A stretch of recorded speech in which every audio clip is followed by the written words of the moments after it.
अहले बैत पाके पंगतो अस्सलातु वस्सलामु अलैकुम या कुल्लल औलिया अल्हम्दुलिल्लाहि रब्बिल आलमीन वल आक़िबतु लिल मुत्तक़ीन अस्सलातु वस्सलामु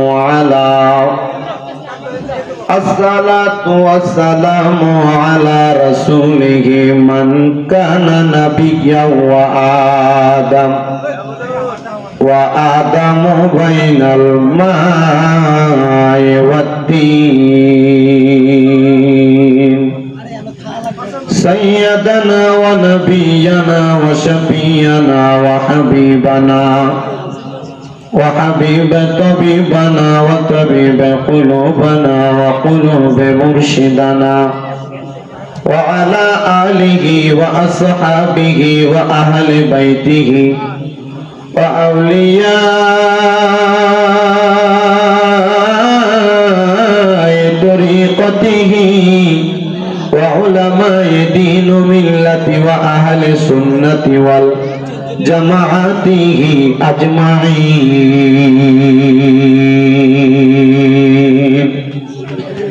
हे आमार कुमिल्ला जেলার अंतर्गत होमना थानाधीन आलिपुर कादिरिया हाफिजिया सुन्निया माद्रासा ও यतीमखानार हाफेज छात्रদের পাত্রী প্রদান উপলক্ষে ইসলামী সুন্নি মহাসম্মেলনে আগন্তুক আমার মুসলমান ইমানদারেরা, পর্দার অন্তরালে আছেন আমার মা বোনেরা, আপনারা কেউ জবান বন্ধ রাখবেন না।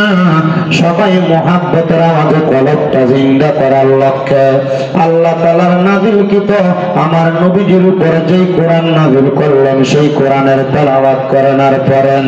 ফি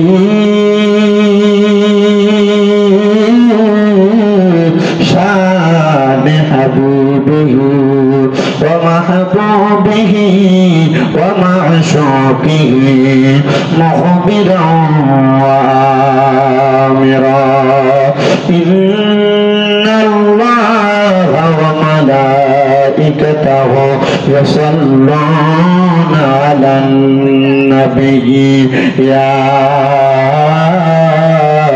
আইয়ুহাল্লাযীনা আমানু সাল্লু আলাইহি ওয়া সাল্লিমু তাসলিমা। বালাগাল উলা বিকামালিহি আশাফাত তুজা বিজামালিহি হাসানাত জামিআ তাসালিহি সাল্লু আলাইহি ওয়া আলিহি। বালাগাল উলা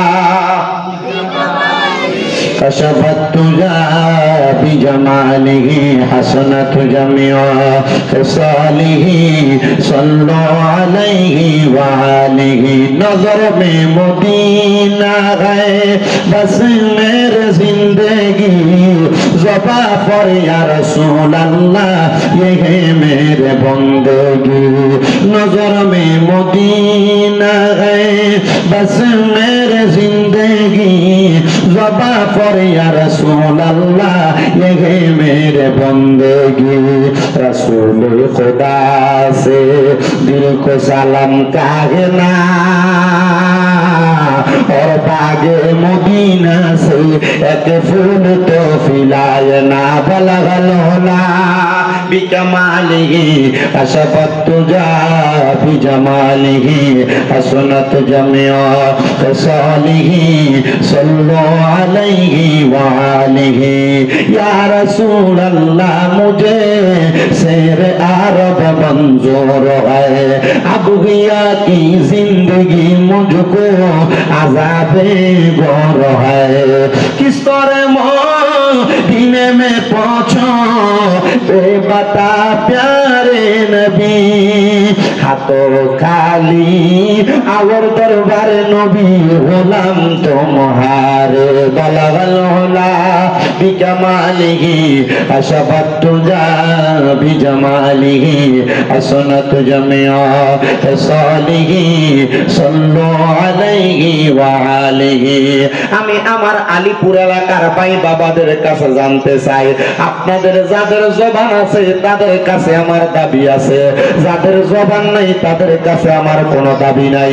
জবান যদি থাকে আপনারা বলেন আমার নবীর উপর দুরূদ আদায় করলে লাভ আছে না নাই? আছে। মুহাব্বতের আওয়াজে বলেন লাভ আছে না নাই? কিন্তু আমি যে দুরূদ শরীফ পড়তেছি আপনারা কেমন জানি আস্তে করে বসে রইলেন। আপনারা বলেন আমার নবীর উপর দুরূদ পড়েন দুনিয়ার কেউ না, আমার উপর নবীর উপর দুরূদ আদায় করে এই দুনিয়ার যিনি খালেক, এই দুনিয়ার যিনি সৃষ্টিকর্তা, আসমান বানাইছেন যিনি, জমিন বানাইছেন যিনি, পাহাড় পর্বত সবকিছু বানাইছেন যিনি, ওই আল্লাহ আমার নবীর উপর দুরূদ আদায় করে। যে আল্লাহ আমার নবীর উপর দুরূদ আদায় করে ওই নবীর উপর আমরা দুরূদ আদায় করার দরকার আছে না নাই? আমার কবির মনোযোগ, আমার আল্লাহ তাআলা কুরআনুল কারীমের মধ্যে বললেন আকিমুস সালাত, তোমরা নামাজ আদায় করো, নামাজ কায়েম করো। আমার আল্লাহ কয় ওয়া আতুজ যাকাত, তোমরা যাকাত দাও। কিন্তু আমার আল্লাহ তাআলা নামাজের কথা বান্দাদেরকে বললেন, কিন্তু আমার আল্লাহ নামাজ পড়ে এই কথাটা কেউ দেখাইতে পারবে না। কোরআনের মধ্যে নাই, হাদিসের মধ্যে নাই, কোন জায়গার মধ্যে লেখা নাই যে আমার আল্লাহ নামাজ আদায় করে। আমার হোমনা আলীপুর এলাকার ভাই বাবারা বন্ধুরা চিন্তা করে দেখেন, যে আল্লাহ নিজে নামাজ পড়ে না কিন্তু আল্লাহর বান্দাদেরকে নামাজ পড়ার কথা বলে, যে আল্লাহ নিজে রোজা রাখে না কিন্তু বান্দাদেরকে রোজার কথা বলে, যে আল্লাহ নিজে হজ করে না বান্দাদেরকে হজের কথা বলে, যে আল্লাহ নিজে যাকাত দেয় না বান্দাদেরকে যাকাত দেওয়ার কথা বলে। বলে আল্লাহ আপনি নামাজ পড়েন না কেন, রোজা রাখেন না কেন, যাকাত দেন না কেন, হজ করেন না কেন? আরে বাবা মনে রাখতে হবে, নামাজ, রোজা, হজ, যাকাত, দান সদকা এগুলা হলো মাখলুকের ইবাদত। আমার আল্লাহ তো মাখলুক না, আমার আল্লাহ হইল মাখলুকের খালেক, আমার আল্লাহ হইল সৃষ্টিকর্তা। আল্লাহর নামাজ নাই, আল্লাহর রোজা নাই, আল্লাহর হজ নাই, আল্লাহর যাকাত নাই।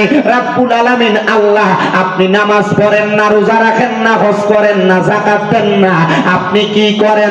আমার আল্লাহ কয় ইন্নাল্লাহা, নিশ্চয় আমি আল্লাহ, ওয়া মালাইকাতাহু, আমার অসংখ্য ফেরেশতাদেরকে নিয়ে, ইউসাল্লুনা আলান নবী, আমার মদিনার কামলিওয়ালা নবীর উপর দুরূদ আদায় করি। ওরে দুরূদের পাগল হইলে করবে নবী পার, হাইরে দুরূদের পাগল হইলে করবে নবী পার। আল্লাহুম্মা সাল্লি আলা ফরবার হেবার, বলেন আল্লাহুম্মা সাল্লি আলা ফরবার হেবার। হাইরে দুরূদের পাগল হইলে করবে নবী পার, বলেন দুরূদের পাগল করবে নবী পার। আল্লাহুম্মা সাল্লি আলা ফরবার হেবার। হাইরে নবীর দরুদ পড়ে যারা, আরে সাচ্চা ঈমানদার তারা, বলেন নবীর দরুদ পড়ে যারা, আরে সাচ্চা ঈমানদার তারা। হায়রে তাই তো সকলে আসে কাঙ্গন, তাই তো সকল আসে কাঙ্গন দরুদ পড়বার বার। আল্লাহুম্মা সাল্লি আলা পড়বার বার। হায়রে দরুদের পাগল হইলে করবে নবী পার, বলেন দরুদের পাগল হইলে করবে নবী পার। আল্লাহুম্মা সাল্লি আলা পড়বার বার। হায়রে নবীর দরুদ পড়তে পারলে আরে জান্নাত মিলবে সেই জগতে, ঠিক কি না বলেন না? নবীর দরুদ পড়তে পারলে আর জান্নাতে মিলবে সেই জগতে।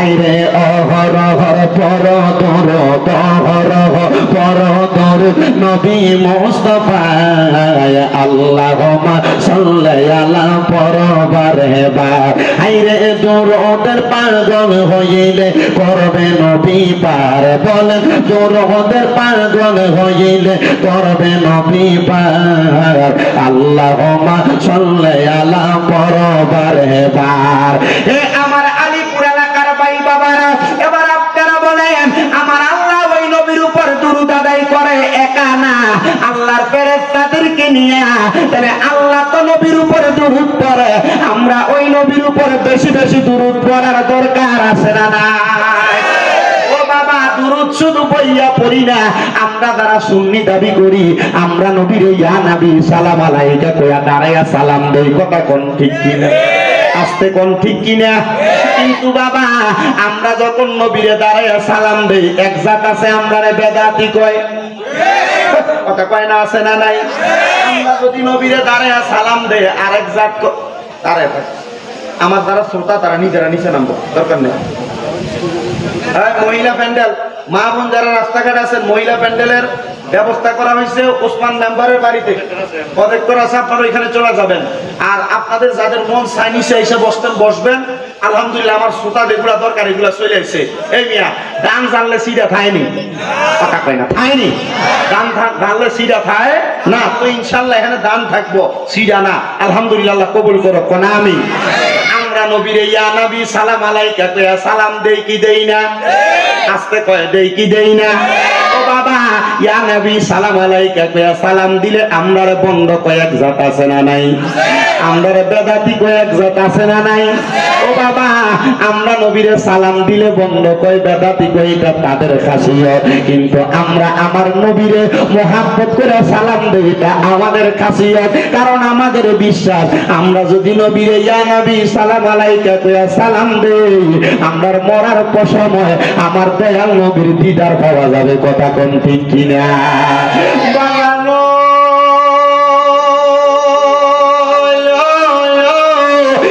আমার আলীপুর এলাকার পর্দার অন্তরালের মা বোনেরা এই জন্য কেউ যদি পণ্ড বলে বেদাতি বলে তাদের কথা শুই না নবীর দুরূদ মিলাদ কিয়াম সাইরা দিও না কারণ আমার আল্লাহ কয় ইয়া আইয়ুহাল্লাযীনা আমানু ওহে যারা ঈমান এনেছো যারা ঈমানদার আমার আল্লাহ কোন বেঈমানদের ডাক দেয় না আমার আল্লাহ কোন মুসলমানদেরও ডাক দেয় না আল্লাহ আপনি কেন কোন মুসলমানদের ডাক দেয় না আল্লাহ কয় ইয়া আইয়ুহাল্লাযীনা আমানু ওহে যারা ঈমানদার আল্লাহ তো পারতেন এই জায়গায় বলতে ইয়া আইয়ুহাল মুসলিমুন আমার আল্লাহ জানে একদল থাকবে মুসলমান দাবি করবে পাঞ্জাবি টুপি পাগড়ি সব থাকবে কিন্তু আমার নবীর দুশমনি করবে এই আছে না নাই আমার আল্লাহ এই জন্য ইয়া আইয়ুহাল মুসলিমুন বলে নাই আমার আল্লাহ তো পারতেন পৃথিবীর মধ্যে সর্বশ্রেষ্ঠ মানুষের মধ্যে এক জাত ইমাম যারা আল্লাহ পারতেন বলতে ইয়া আইয়ুহাল ইমাম কোন মসজিদের ইমাম রে আমার আল্লাহ কয় না কারণ আমার আল্লাহ জানে বহু ইমাম সাহেবরা মসজিদের মিম্বরে বসে আমার নবীর মিলাদকে আমরা বেদাত কয় কথা কয় না এজরা বলেন আছে না নাই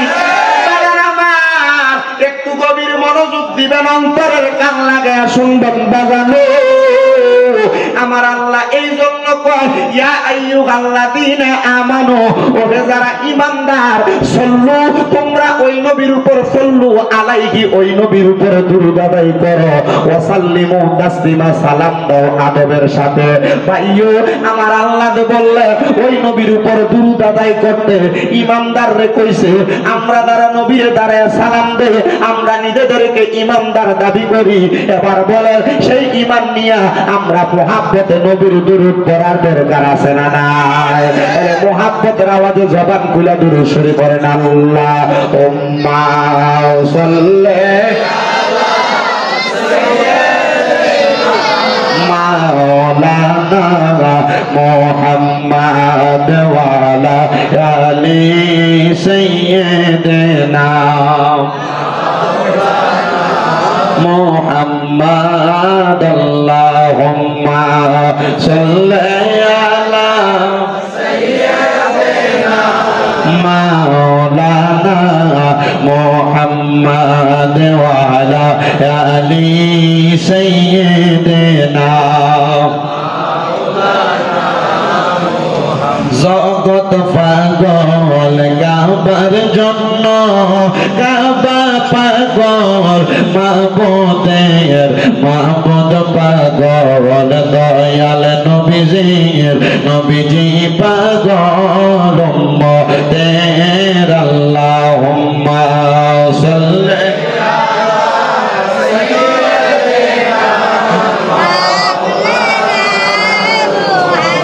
وعلى آل سيدنا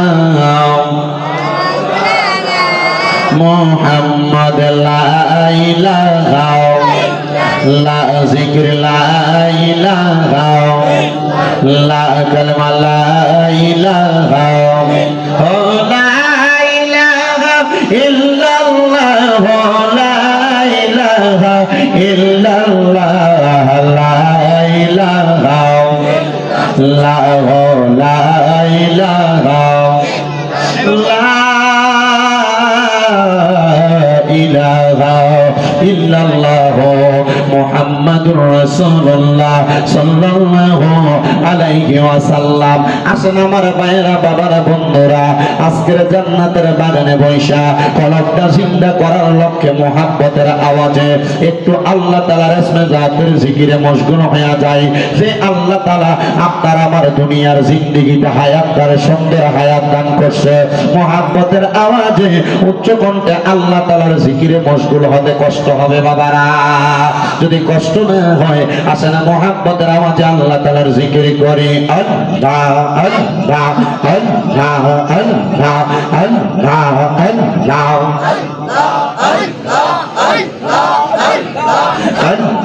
আল্লাহ কারবালা আর বিছায় তার জাহলা গো আমরা আল্লাহ মোহরমের 10 তারিখে ঘটল কি ঘটনা মোহরমের 10 তারিখে ঘটল কি ঘটনা কারবালা আর বিছায় তার জাহলা গো আমরা শহীদের পারি মারহাবা আল্লাহ আল্লাহ হাসান শহীদ জহরিতে হোসেন কারবালায় আইরে হাসান শহীদ জহরিতে হোসেন কারবালায় কারবালা আর বিজয় দার জাহলা গো আমরা শহীদে পারি না আল্লাহ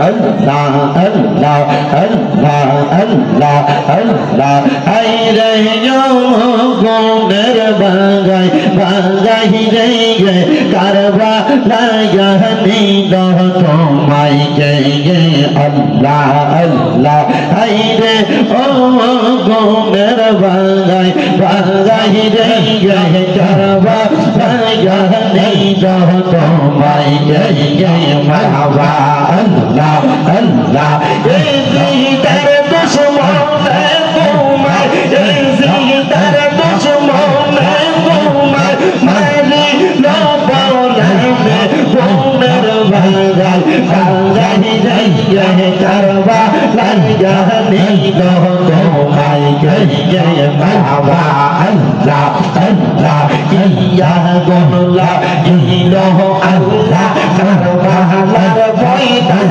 গয়া ফুরাত নদীরা করলা এই দিদার দুশমনে আল্লাহ আল্লাহ ওদের শীষ সংগীত গাইল ওদের শীষ সংগীত গাইল আল্লাহ রোদা কোনার ভাগাই ভাগাই গয়া কারবালায় নিদ তোমায় আল্লাহ আল্লাহ আইরে গুণের বাগাই বাগাই রে কারবালায় নিদ তোমায় গে মারহাবা আল্লাহ আল্লাহ হাসান শহীদ জহর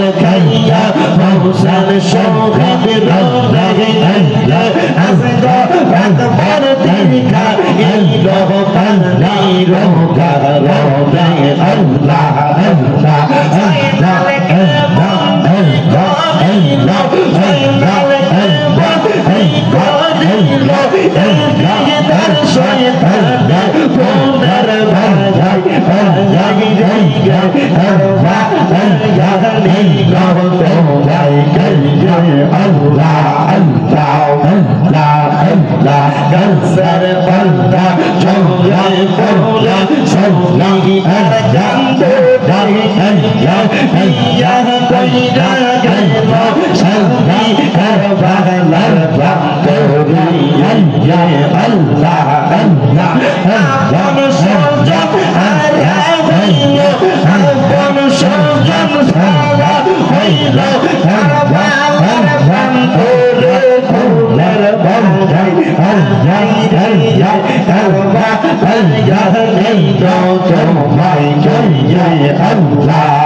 সবাই পড়ি সাল্লাল্লাহু আলাইহি ওয়াসাল্লাম আল্লাহুম্মা আমিন আল্লাহুম্মা আমিন আলহামদুলিল্লাহি রাব্বিল আলামিন আসসালাতু ওয়াসসালামু আলা রাসূলিহিল কারীম রব্বানা যালামনা আনফুসানা ওয়া ইল্লাম তাগফির লানা ওয়া তারহামনা লানাকুনান্না মিনাল খাসিরিন ইয়া ইলাহি রহম ফরমা মুস্তাফা की वास्ते खोल दे दरवाज़े रहमत गदा की वास्ते रहमतुल लिल आलमीन खत्मे रसूल जाने जगह अहमद हामिद मोहम्मद मुस्तफ़ा की वास्ते मबदू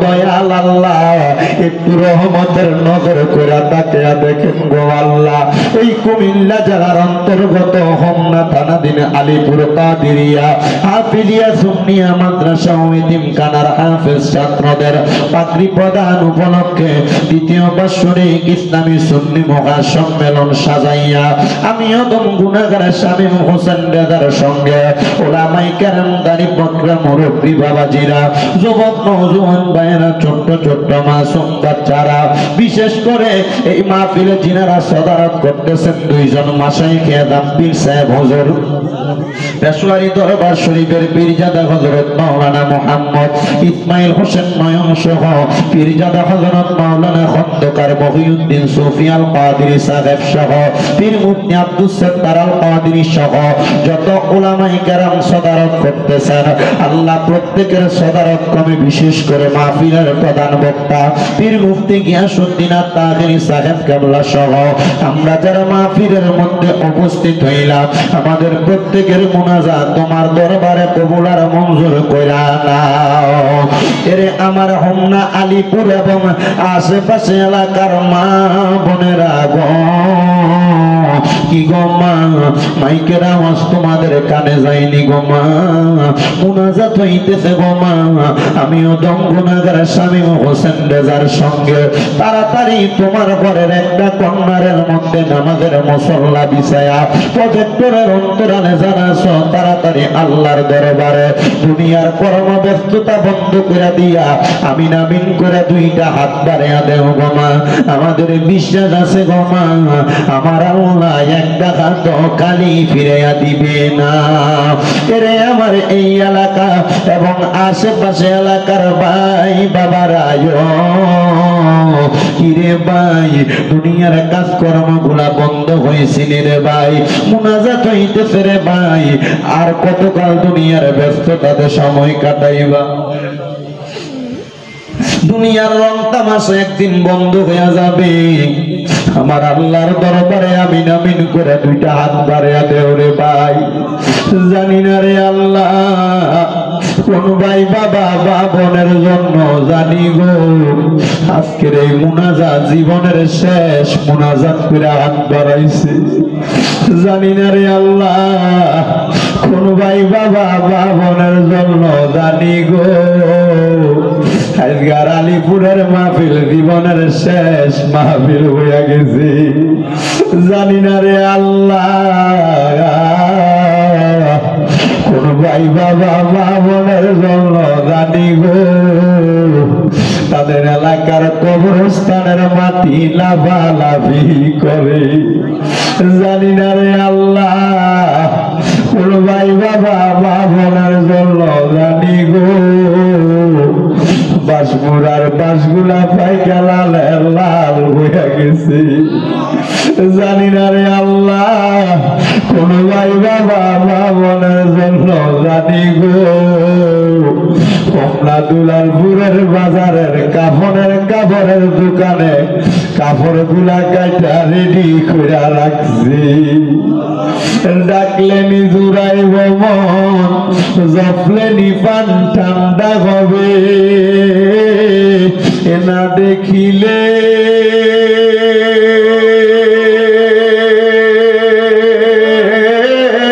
দুই নয়নে নয়নে রে আল্লাহ করো আল্লাহ জাগালয় তোমার মনে।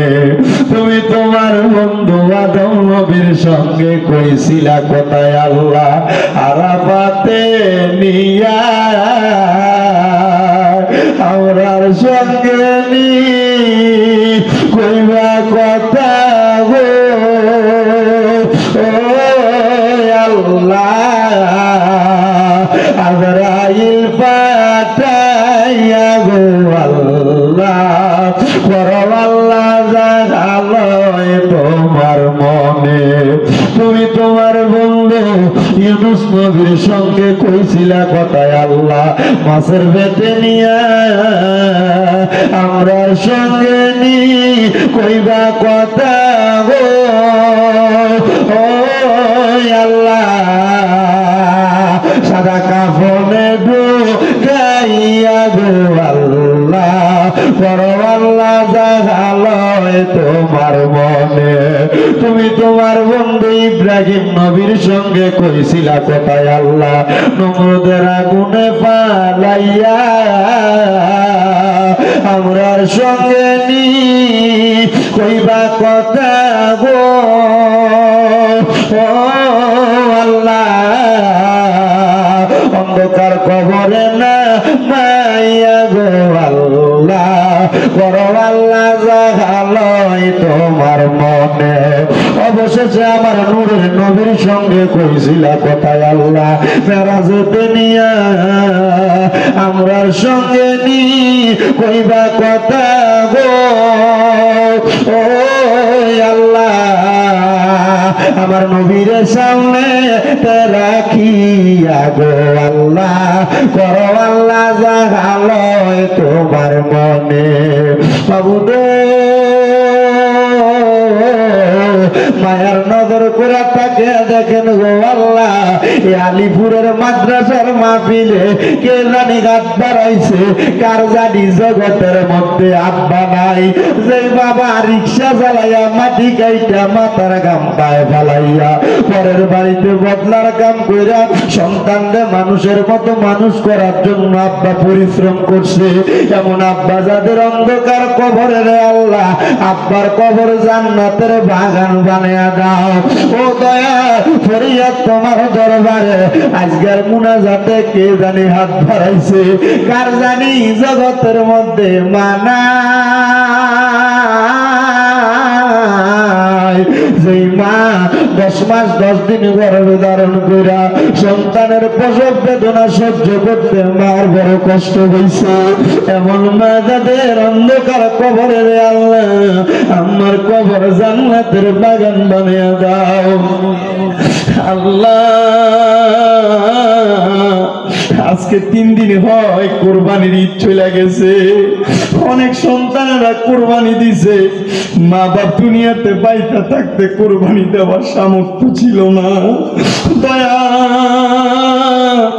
একটা ছেলে দুবাই থেকে কল দিয়া মাঝে মাঝে দোয়া চাইতো ওই ছেলেটা আমারে কত কয়দিন আগে ফোন দিয়া কইতা দিতো আমার আব্বা জান ঘরের গাই গরুটা বিক্রি করে আমার বিমানের টিকিট কাইটা আমারে পাঠাইছে আমার আব্বার বড় স্বপ্ন ছিল এই গরুটার পেট থেকে যে বাচ্চাটা হবে ওই বাচ্চাটা কোরবানির জন্য রাইখা দিবে আমি আমার আব্বারে কইছি বাবা আপনি না কোরবানির নিয়ত করছেন আপনি দি গরুটা বিক্রি করে দিতেন হুজুর আমার আব্বা আমার এয়ারপোর্টে নামাইয়া দিয়া যাওয়ার সময় বলতে পুত্রে বিদেশ যে কামাই করলে তোর ইনকামের টাকা দিয়ে আমি কোরবানি দিব হুজুর আমার ব্যাংকের টাকার অভাব নাই আজকে 3 মাস হয়ে যায় আমার আব্বা আমার ছাইরা দিয়া দুনিয়া থেকে বিদায় হয়ে গেছে আমার মায়ের ইন্তেকালের পরে আমার আব্বা আমরারে বড় কষ্ট করে মানুষ করছে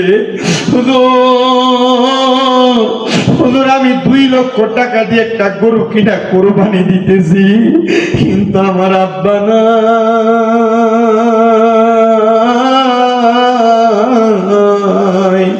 আল্লাহ এখানে কত সন্তানেরা জানি এমন আব্বার ছাড়া এই কোরবানির ঈদটা কাটাইছে ও দয়াল আব্বা যদিও নিজেরা কোরবানি দিত না মানুষের বাড়ি থেকে সমাজ থেকে পঞ্চায়েত থেকে যে গোস্ত আসতো 2টা টুকরা আলু বাড়া দিয়া মা গোস্তটা রান্না করতো পুত্রে একবেলা বেশি খাওয়াইতো মা আলু ঝুল্লি দিয়া ভাত খেয়ে ফেলাইতো জানি না এমন কোন সন্তানের ঘরে গোস্ত আছে কিন্তু মা বাপ নাই আল্লাহ তাদের আম্মা আব্বার কবর না জাতের ফয়সালা করো আমার একটা ভক্ত বিপ্লব তার আম্মা ইন্তেকাল করতে আজকে 17 দিন হয়ে যায় তার আম্মারে ছাড়া ঈদ কাটাইছে আল্লাহ তার আম্মার কবরটারে নাজাতের ফয়সালা করো রাব্বুল আলামিন দেশ বিদেশ থেকে অনেকে দোয়া চায় প্রত্যেকের খাস দোয়া কবুল ও মঞ্জুর করো যাদের আম্মা আব্বা বেঁচে আছে হায়াতে তৈয়বা নসিব করো এই আলিপুর কাদিরিয়া মাদ্রাসা এতিমখানাতে যারা যারা দান করে প্রত্যেকের দান কবুল করো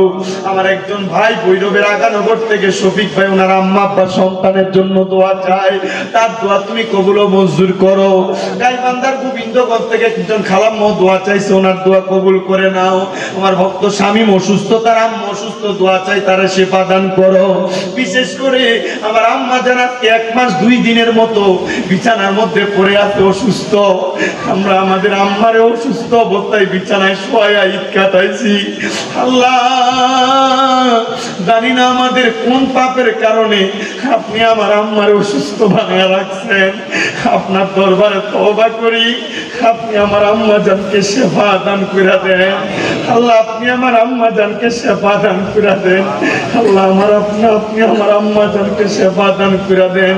এখানে যে সন্তানদের মা বাপ বেঁচে আছে, আম্মা আব্বার খেদমত করার তৌফিক দান করে দেন আল্লাহ, আম্মা আব্বার খেদমত করার তৌফিক দান করে দেন। আমাদের যেন আম্মা আব্বার সাথে কোনো রকম বিয়াদবি না হয়, আমাদের যেন আম্মা আব্বার সাথে কোনো রকম বিয়াদবি না হয়। মাপ চাই আপনার দরবারে ও দয়াল, আমাদের হায়াত থেকে একটু হায়াত দিয়া হইল আমাদের আম্মা আব্বারে নেক হায়াত দান করেন।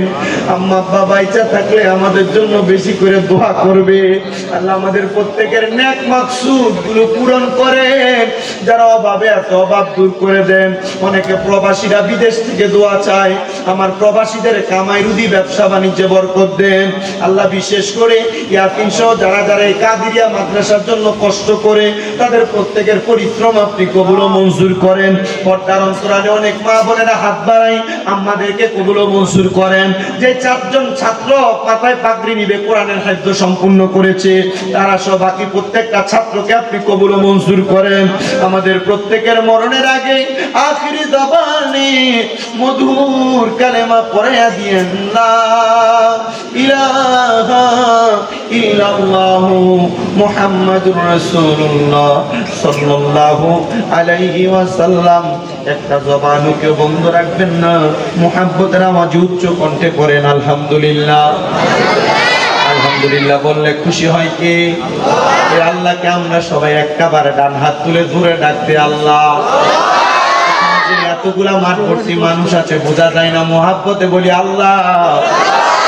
হাত তুলে পড়ি ইয়া রাসূলুল্লাহ, উচ্চ কণ্ঠে পড়ি ইয়া বলি আল্লাহ। আল্লাহ তাআলা আমাদের সবাইকে কবুল করেন, দূরে পড়েন আমিন। আমি ডাইনে বামে যাচ্ছি না, ডাইরেক্ট আমি আমার আলোচনার ধারাবাহিকতার মধ্যে চলে যাচ্ছি। আমি এখানে আসার আগে পেশোয়ারি দরবারের পিছে হুজুর, মহিষমারি দরবার শরীফের মহিউদ্দিন সুফি হুজুরদের কাছে দোয়া চেয়ে আসছি আমার আম্মার জন্য। আমি ওয়াজ শুরু করার আগে আপনাদের কাছে আমার আম্মার জন্য আরেকবার একটু দোয়া চাইতেছি। আমার আম্মা জানের পিএলআইডি অপারেশন হয়েছে, অপারেশন হওয়ার কারণে আজকে 1 মাস 2 দিন পর্যন্ত বিছানায় পড়ে আছে। আমি চিন্তা করলাম আল্লাহ মনে হয় আমার বড় একটা পরীক্ষা নিতেছে। আমি আজকে 9 বছর ওয়াজ করি, বয়সে 9 বছর বেশিরভাগ মাহফিলে মা বাবার খেদমতের ওয়াজ করছি। আমার একজন হুজুর আমারে বলছে, মনে হয় তুই যে মা বাবার ওয়াজ করছ তা আল্লাহ তোর দিয়ে এখন পরীক্ষা নেই, তুই নিয়ে এখানের মধ্যে তোর মা বাবার খেদমত করস। আল্লাহর কসম করে বলি আমার আম্মা জানের খেদমতের জন্য আমি এতটুকু যথেষ্ট। আমি বলছি আমার আম্মা জানের পাশে কোনো মানুষ লাগবে না, আমি নিজের হাতে আলগি দিয়া কোলে করে নিয়ে বসাই বাথরুমের যে কমর চেয়ার, নিজের হাতে প্রস্রাব পায়খানা পরিষ্কার করে দেই। আমি আল্লাহর দরবারে এতটুকু বলতে পারবো।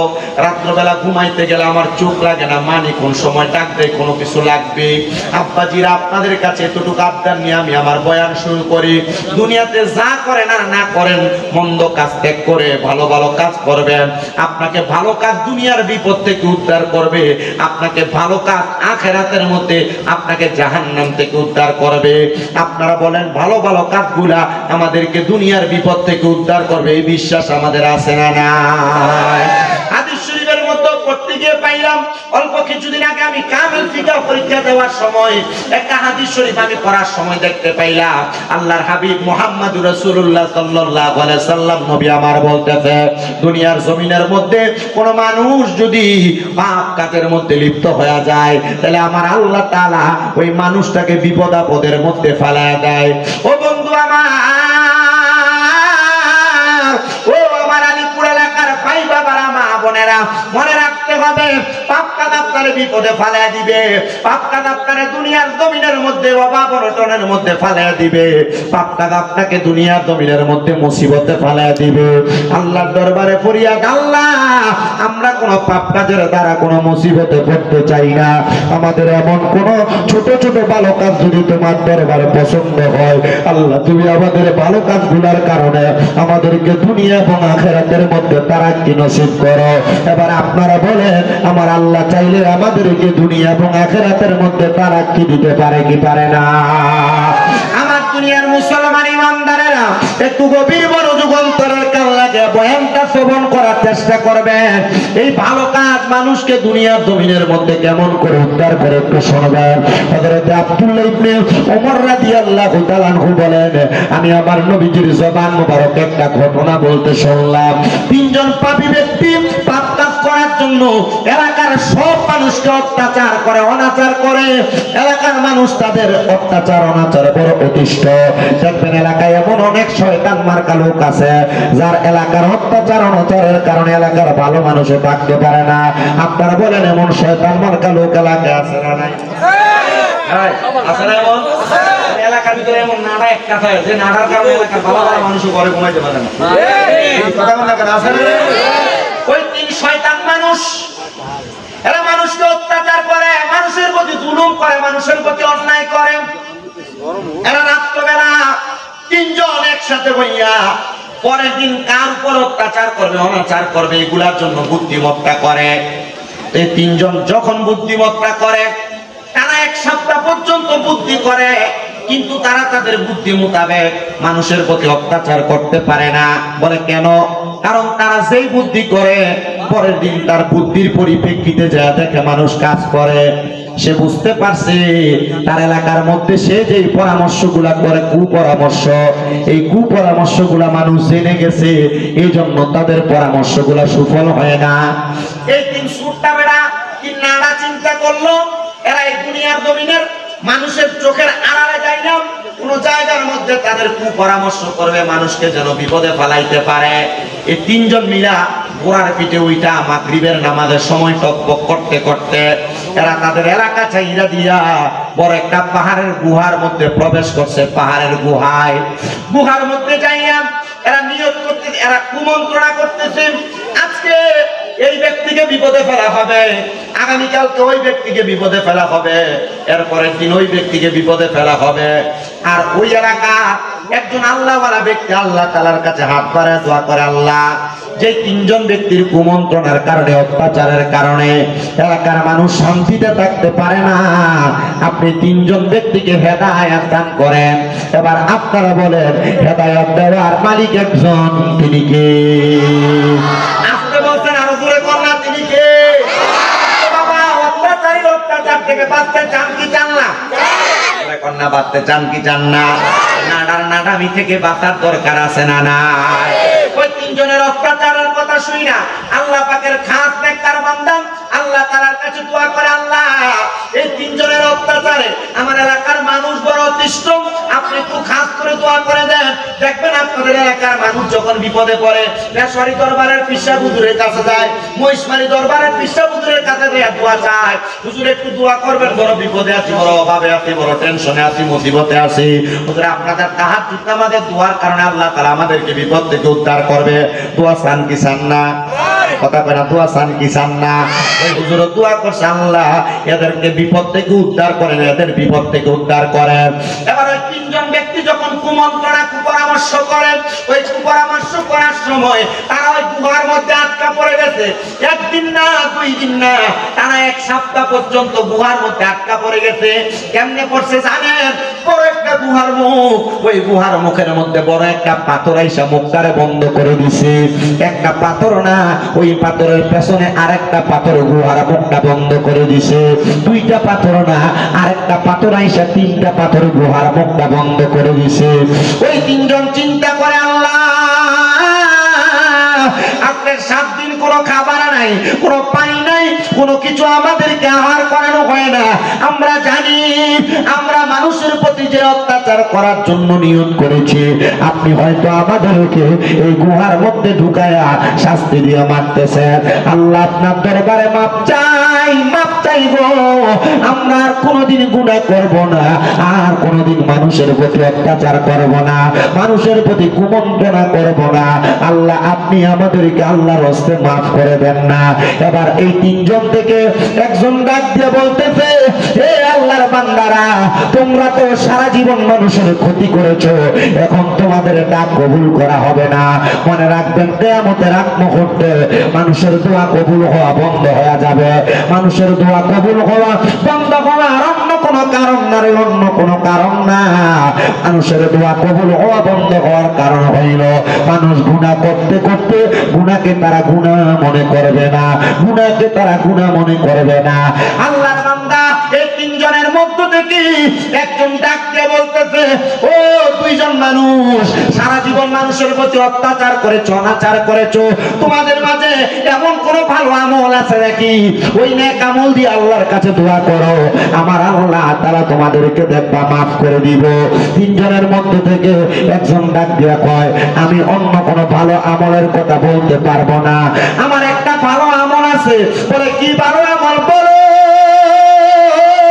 বলো। অন্য কোন ভালো আমল না, আমার বাড়িতে একজন চাকর চাকরি করার জন্য আসছে, তাকে আমি প্রতিদিন চাকরি করলে, আমার বাড়িতে কর্ম করলে আমি তার এক খুশি করে চাউল দিতাম। সে আমার বাড়িতে একটানা 30 দিন পর্যন্ত চাকরি করেছে, আমার বাড়ি থেকে সে 30 কোটি চাউল নিয়ে যায় নাই।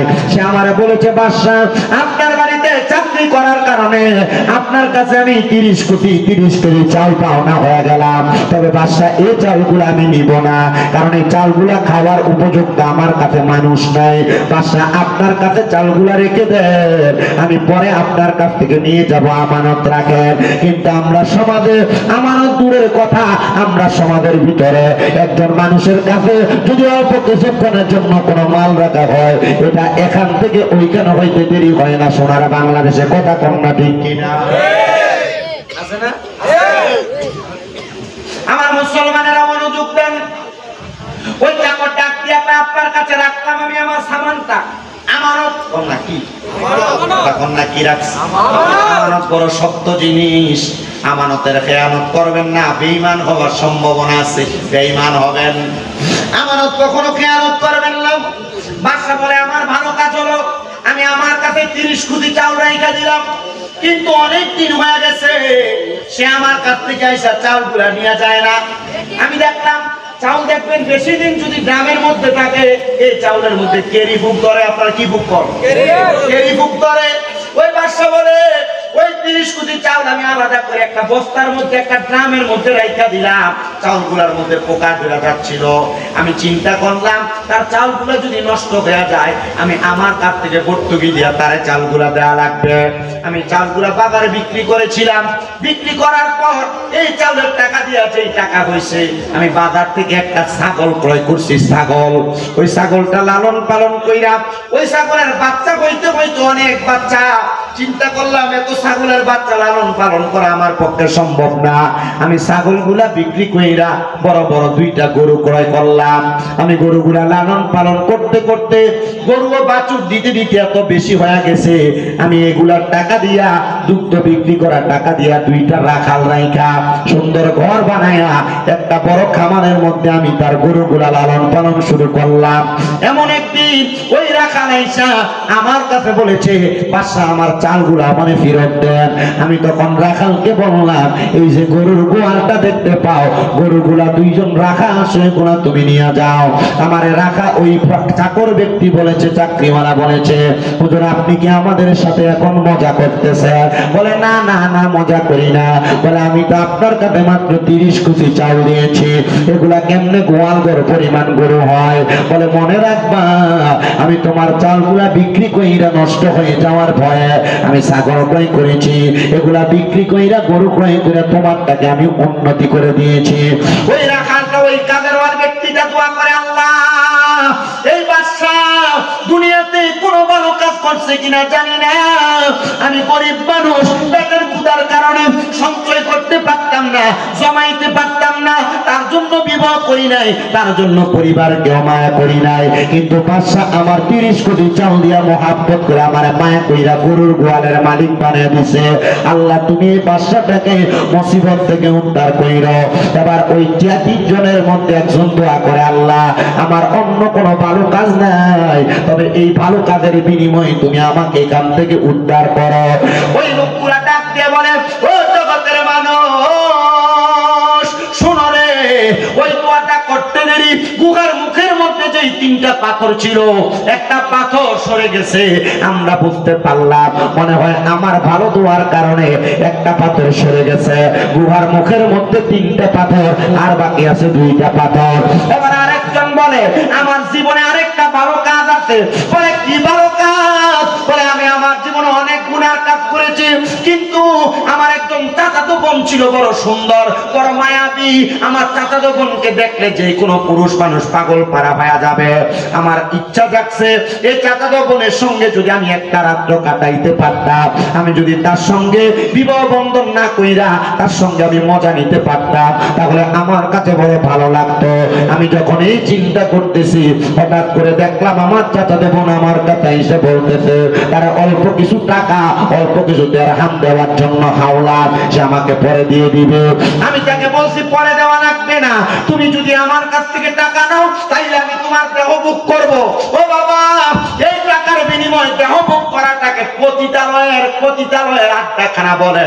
বাংলাদেশের নারী সঞ্চয় আইন, নারী সংকলন আইনের মধ্যে, পরিষদের মধ্যে কয়েকদিন আগে কিছু নারীরা বলেছে দৌলতদিয়া সহ যত নারীরা দেহ ব্যবসা করে এইটাকে শ্রমের মর্যাদা দেওয়ার জন্য।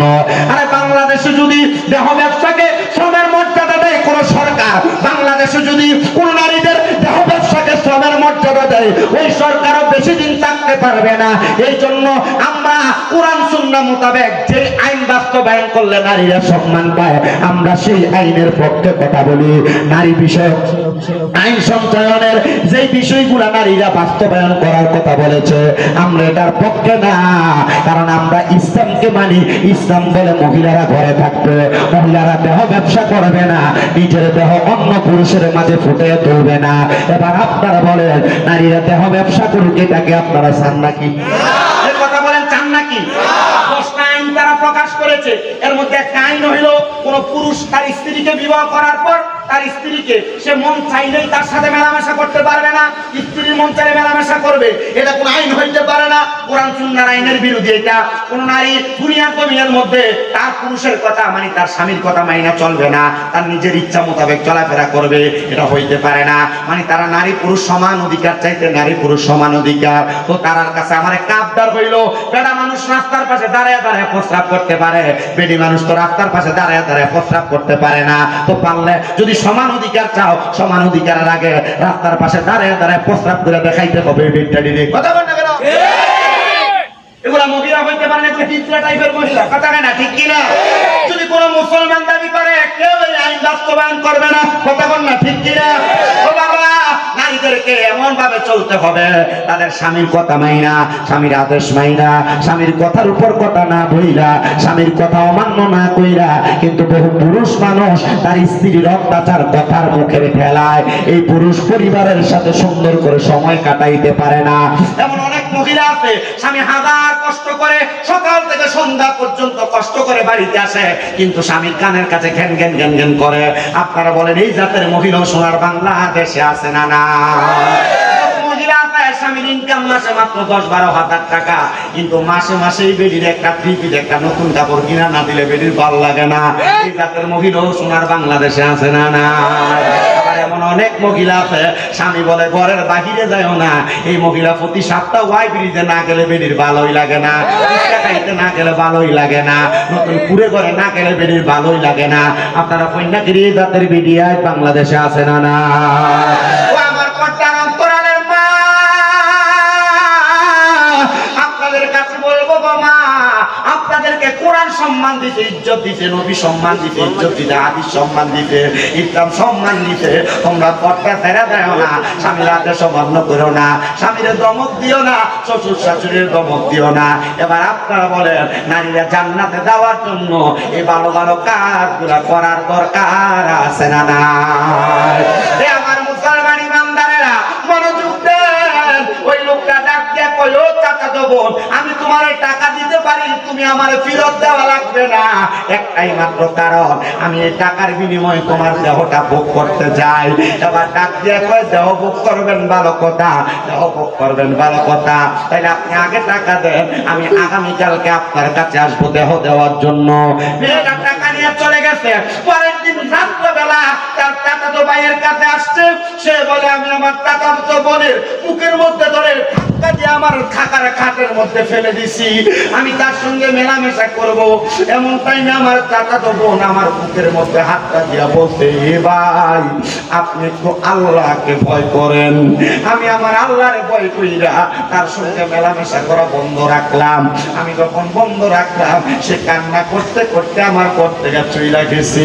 আমার জীবনে কোনো ভালো কাজ আছে কিনা আমি জানি না, তবে আমার এই ভালো কাজটা রুচিলে আল্লাহ নিয়ে আমার এই গুহা থেকে বাঁচায়। ওই লোকটা ডাক দিয়া কয়, জগতের মানুষ রে, আমি দোয়াটা করতে দেরি, আমি তাকে দেখলাম সাথে সাথে গুহার মুখ থেকে আরেকটা পাথর সরে গেছে। 3টা পাথর দিয়া গুহার মুখটা বন্ধ ছিল, 2টা পাথর 2টা বালুকাদের বিনিময় সরে গেছে। এবার আরেকটা লোক বাকি, সামনেও আরেকটা পাথর বাকি। ওই লোকটা ডাক দিয়া কয়, আমার কোনো ভালো কাজ আমার কাছে আছে কিনা আমি জানি না, তবে আমার কাছে একটা ভালো কাজ আছে। আমার বাড়িতে আমি অনেকগুলা বকরি পালন করতাম। আমার বকরিগুলা পালন করতে করতে আমার বাড়ির মধ্যে এই বকরিগুলা যখন দুধ দিত, আমি বকরির দুধগুলা বহন কইরা আগে আমি আমার আম্মা জানকে খাওয়াইতাম। বকরির দুধগুলা বহন কইরা আমি আমার আম্মা জানকে খাওয়াইতাম। আমার আম্মারে খাওয়ানোর আগে আমি আমার স্ত্রী এবং সন্তান কাউকে বকরির দুধ পান করাইতাম না। ও জগতের মানুষ, আমি যখন হঠাৎ করে একদিন বকরির দুধ বহন করে আমার মায়ের ঘরে গেলাম, আমি তাকে দেখলাম আমার মা জননী ঘরের মধ্যে ঘুমায় গেছে। আমার মা জননী দুধগুলা পান করে নাই, আমার মা ঘুমায়। কিন্তু আমার মারে দুধ পান করানো ছাড়া আমি আমার সন্তান এবং স্ত্রী কাউকে আমি দুধ পান করাই নাই। আমি চিন্তা করতে লাগলাম, হাইরে এমন কি হয়ে গেল যার কারণে আমার মা ঘুমায়। আমার মা ঘুমানোর আগ পর্যন্ত, ঘুম থেকে জাগ্রত হওয়ার আগ পর্যন্ত আমি আমার মা জননীর আমি দুধ পান না করে কাউরে দুধ পান করাই নাই। আমি সাথে সাথে তাকে দেখলাম আমার মা ঘুম থেকে জাগ্রত হয়েছে। সকালবেলা জাগ্রত হওয়ার সাথে সাথে আমি আমার মা আল্লাহ দরবারে দোয়া করলাম, আল্লাহ অন্য কোনো ভালো কাজ লাগবে না, আপনি আমার এই ভালো কাজটার বিনিময়ে আপনি আমার দোয়াগুলো কবুল করে নেন। আমার আল্লাহ তাআলা সাথে সাথে দোয়া কবুল করছে। দেখলাম ভাই গুহার মুখ থেকে 3টা বড় বড় পাথর সরে গেছে। আর আমার আল্লাহ তাআলা আমাদেরকে পাথর সরাইয়া আমাদেরকে এই গুহা থেকে মুক্তি দান করছে। মনে রাখবেন, হোমনা আলীপুরের বাবারা ভালো ভালো কাজ মানুষকে দুনিয়া সকল বিপদ থেকে উদ্ধার করে, শুধু উদ্ধার করে না, উদ্ধার করে না, আমার আল্লাহ তাআলা ওই 3জন ব্যক্তিকে গুহা থেকে বাঁচাইয়া দিয়েছে। জোরে সরে বলি সুবহানাল্লাহ। মুহাম্মদের আওয়াজে দরুদ শরীফ পড়ি, আল্লাহুম্মা সাল্লি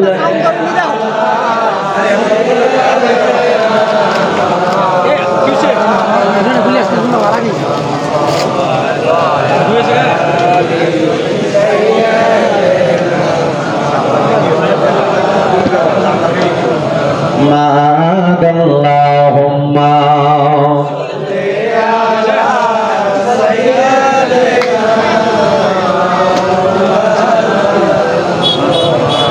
wa ala ali sayyidina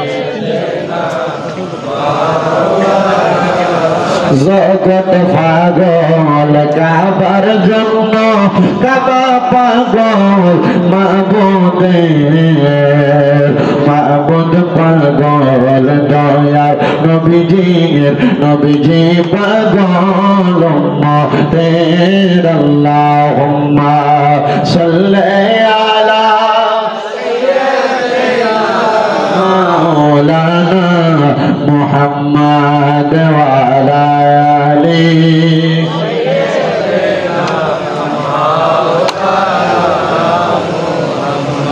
ভালো কাজ মানুষকে বিপদ থেকে উদ্ধার করে, এটার একটা নজির আপনারা দেখছেন তো?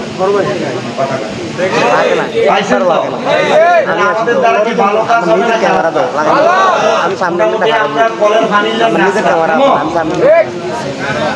হ্যাঁ, আমরা যে মোটামুটি দাঙ্গনের যে খেয়াল দিয়ে আমরা রাস্তা করে দিই, কি কর হ্যাঁ, আমরা মানুষের কম ছাড়া মানুষের ধরনের গাছের আম ফাইলে হয়ে যাবো। করা যাবে এগুলা? করা যাবে? আল্লাহ আমাদেরকে হেফাজত করেন। আর জোরে কোন আমি আমার এটা এতটা ভালো না, একটু মহাব্বতে কইতে হবে। আর জোরে কোন আমি আর একটু সামনে বার আপনারা কষ্ট হইব। আমি কিন্তু হুজুরের খবর নিয়ে আনি, হুজুর আইসা বসছেন, মোটামুটি কথা বলবো রামচন্দ্রপুর রোডে রয়েছে, তাহলে আর কতক্ষণ লাগবেন যাইতে? বেশিক্ষণ সময় লাগতো না। এই সময়টা আপনারা আমার দিবেন নি? আমি জানি আপনারা আমার দিবেন, কারণ আমি এখানে কোনো নতুন না। আমি এই জায়গাতে দোয়া করছি কয়েকবার নাকি ইন্ডিয়া ওই যে নজরুল মালিক কয় এই যে মাদ্রাসার এই জায়গা মোটামুটি এই মুন্না আলিপুর রামপুর এই জায়গায় যা আছে কয়েক জায়গায় দোয়া করে রয়েছি। তারপর আমার একটু সময় দিবেন আর একটু মহাপতি দুরূদ শরীফ পড়বেন। আল্লাহুম্মা সাল্লি মাওলানা মুহাম্মদ ওয়া আলা আলি সাইয়্যিদিনা। কেউ বড় হয় দমে জনে, কেউ পায় আবার মান সম্মানে, আমরা পাগল নবীর প্রেমে মুহাম্মদ ইয়া রাসূলুল্লাহ। আল্লাহুম্মা সাল্লি আলা সাইয়্যিদিনা ওয়া আলা আলি সাইয়্যিদিনা।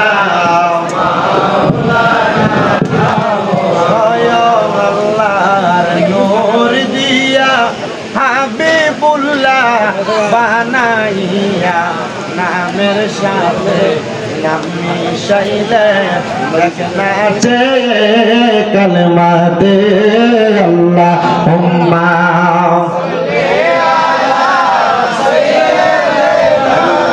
মাওলানা মুহাম্মদ ওয়া আলা আলি সাইয়্যিদিনা। আসেন আমার ভাইয়েরা, বাবারা, বন্ধুরা, এই মাসটা চলতেছে পবিত্র জিলহজ মাস। জোরে কোন কি মাস? এই জিলহজ মাসে আমার আল্লাহ তাআলা ইব্রাহিম নবীর মাধ্যমে ওনার সন্তান ইসমাঈল জবিউল্লাহর কুরবানি, ওনার সন্তানের জায়গায় জান্নাতি দুম্বা কুরবানির মাধ্যমে এই মাস শেষ করছে। আবার আমার আল্লাহ তাআলা এই ইসমাঈল আলাইহিস সালাতু ওয়াস সালামের পরবর্তী মানে জিলহজের কুরবানি পরবর্তী আরবি মাস শুরু করছে আমার আল্লাহ আরেকটা কুরবানির মাধ্যমে, যেই কুরবানিটা হইছে কারবালার ময়দানে। কথা ঠিক কিনা? ও বাবা, এই কারবালার বয়ান যদি সুন্নিরা করতে যায় তাইলে সুন্নিদের কারবালার বয়ান বড় লম্বা হবে, কিন্তু দেখবেন এলাকার আশেপাশের মধ্যে বিভিন্ন জায়গায় বড় বড় হুজুররা, বড় বড় বক্তারা ওয়াজ করে কথা সত্য, বদরের যুদ্ধের ওয়াজ করে, উহুদের যুদ্ধের ওয়াজ করে, খন্দকের যুদ্ধের ওয়াজ করে, লেকিন কারবালার যুদ্ধের ওয়াজ করে না। কারবালার যুদ্ধের ওয়াজ যদি করে তাইলে আমার নবীর গায়েবের খবরের প্রমাণ হয়ে যাবে। কথা কোন ঠিক কিনা? বন্ধুরে বলে হুজুর কেন কেন প্রমাণ হবে? কারণ কারবালার ময়দানের পুরাটা যুদ্ধ এটা আমার নবীর ইলমে গায়েবের প্রমাণ। বলে হুজুর কেমনে ইলমে গায়েবের প্রমাণ? আমার দয়াল নবী রাহমাতুল লিল আলামিন নবীর কলিজার টুকরা সন্তান ছিলেন দুইজন ছেলে সন্তান, একজনের নাম তৈয়ব আর একজনের নাম ছিল তাহের। আমার নবীর দুইজন সন্তান আমার দয়াল নবী রাহমাতুল লিল আলামিন নবীর কাছে, আর আমার নবীর কলিজার টুকরা নাতি খাতুনে জান্নাত মা ফাতেমাতুজ জাহরা রাদিয়াল্লাহু তাআলা আনহা। ওই খাতুনে জান্নাত ফাতেমার দুইজন সন্তান, একজনের নাম ইমাম হাসান আর একজনের নাম ইমাম হোসেন রাদিয়াল্লাহু তাআলা আনহুমা। আমার নবীজি ওনার ছেলেদের চাইতে হযরত ইমাম হাসান হোসেনকে বেশি ভালোবাসতেন। দয়াল নবীরে প্রশ্ন করা হয়, ইয়া রাসূলুল্লাহ, ইয়া হাবিবাল্লাহ, নবী গো,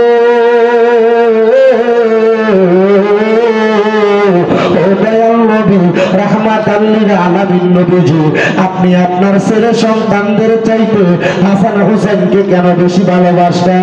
আমার দয়াল নবী কয়, জগতের সাহাবায়ে কেরামের দলেরা, আমার আল্লাহ তাআলা আমার হাসান হোসেনকে দুনিয়ার জমিনে পবিত্র বানাইছে। আল্লাহ কোরআনে কয়, ইন্নামা ইউরিদুল্লাহু লিইউযহিবা আনকুমুর রিজসা আলাল বাইতি ওয়া ইউতাহহিরাকুম তাতহীরা। আমার আল্লাহ কয়, নিশ্চয়ই বন্ধু নবী গো, যারা আপনার আহলে বায়াত, যারা আপনার বংশধর, আমি আল্লাহ তাআলা তাদেরকে পবিত্র বানিয়ে দিছি। আমার দয়াল নবী ডাক দিয়ে কয়, সাহাবায়ে কেরাম, আমার ইমাম হাসান ইমাম হোসেন এই দুইজন হবে জান্নাতের যুবকদের সরদার। আমার উম্মতের মধ্যে যে যুবকেরা দুনিয়ার জমিনে আমি নবীর মুহাব্বত করবে, ভালোবাসবে, তারা আমার ইমাম হাসান আর হুসাইনের সাথে জান্নাতের মধ্যে যাবে। আমার দয়াল নবী রাহমাতুল লিল আলামিন নবী কয়, জগতের মানুষ, আমি ইমাম হাসান আর ইমাম হুসাইন রাদিয়াল্লাহু তাআলা আনহুমা এই দুইজনকে আমার সাথে নিয়ে আমি রওনা করলাম মসজিদে নববীর দিকে। হাসান হুসাইন আরবের মরুভূমির মদিনা শরীফের পাথরের আঁকা বাঁকা রাস্তা দিয়ে যখন হাঁটে, হাসান হুসাইন উফ আহ করে শব্দ করতে লাগলো। আমি বুঝতে পারলাম মরুভূমির পাথরগুলা তাদেরকে বড় কষ্ট দেয়, তাদেরকে বড় আঘাত দেয়। আমি এইটা দেখে ইমাম হাসানকে আমার ডান কাঁধ মোবারকে উঠাইলাম, ইমাম হোসেনকে আমার বাম কাঁধ মোবারকে উঠাইলাম।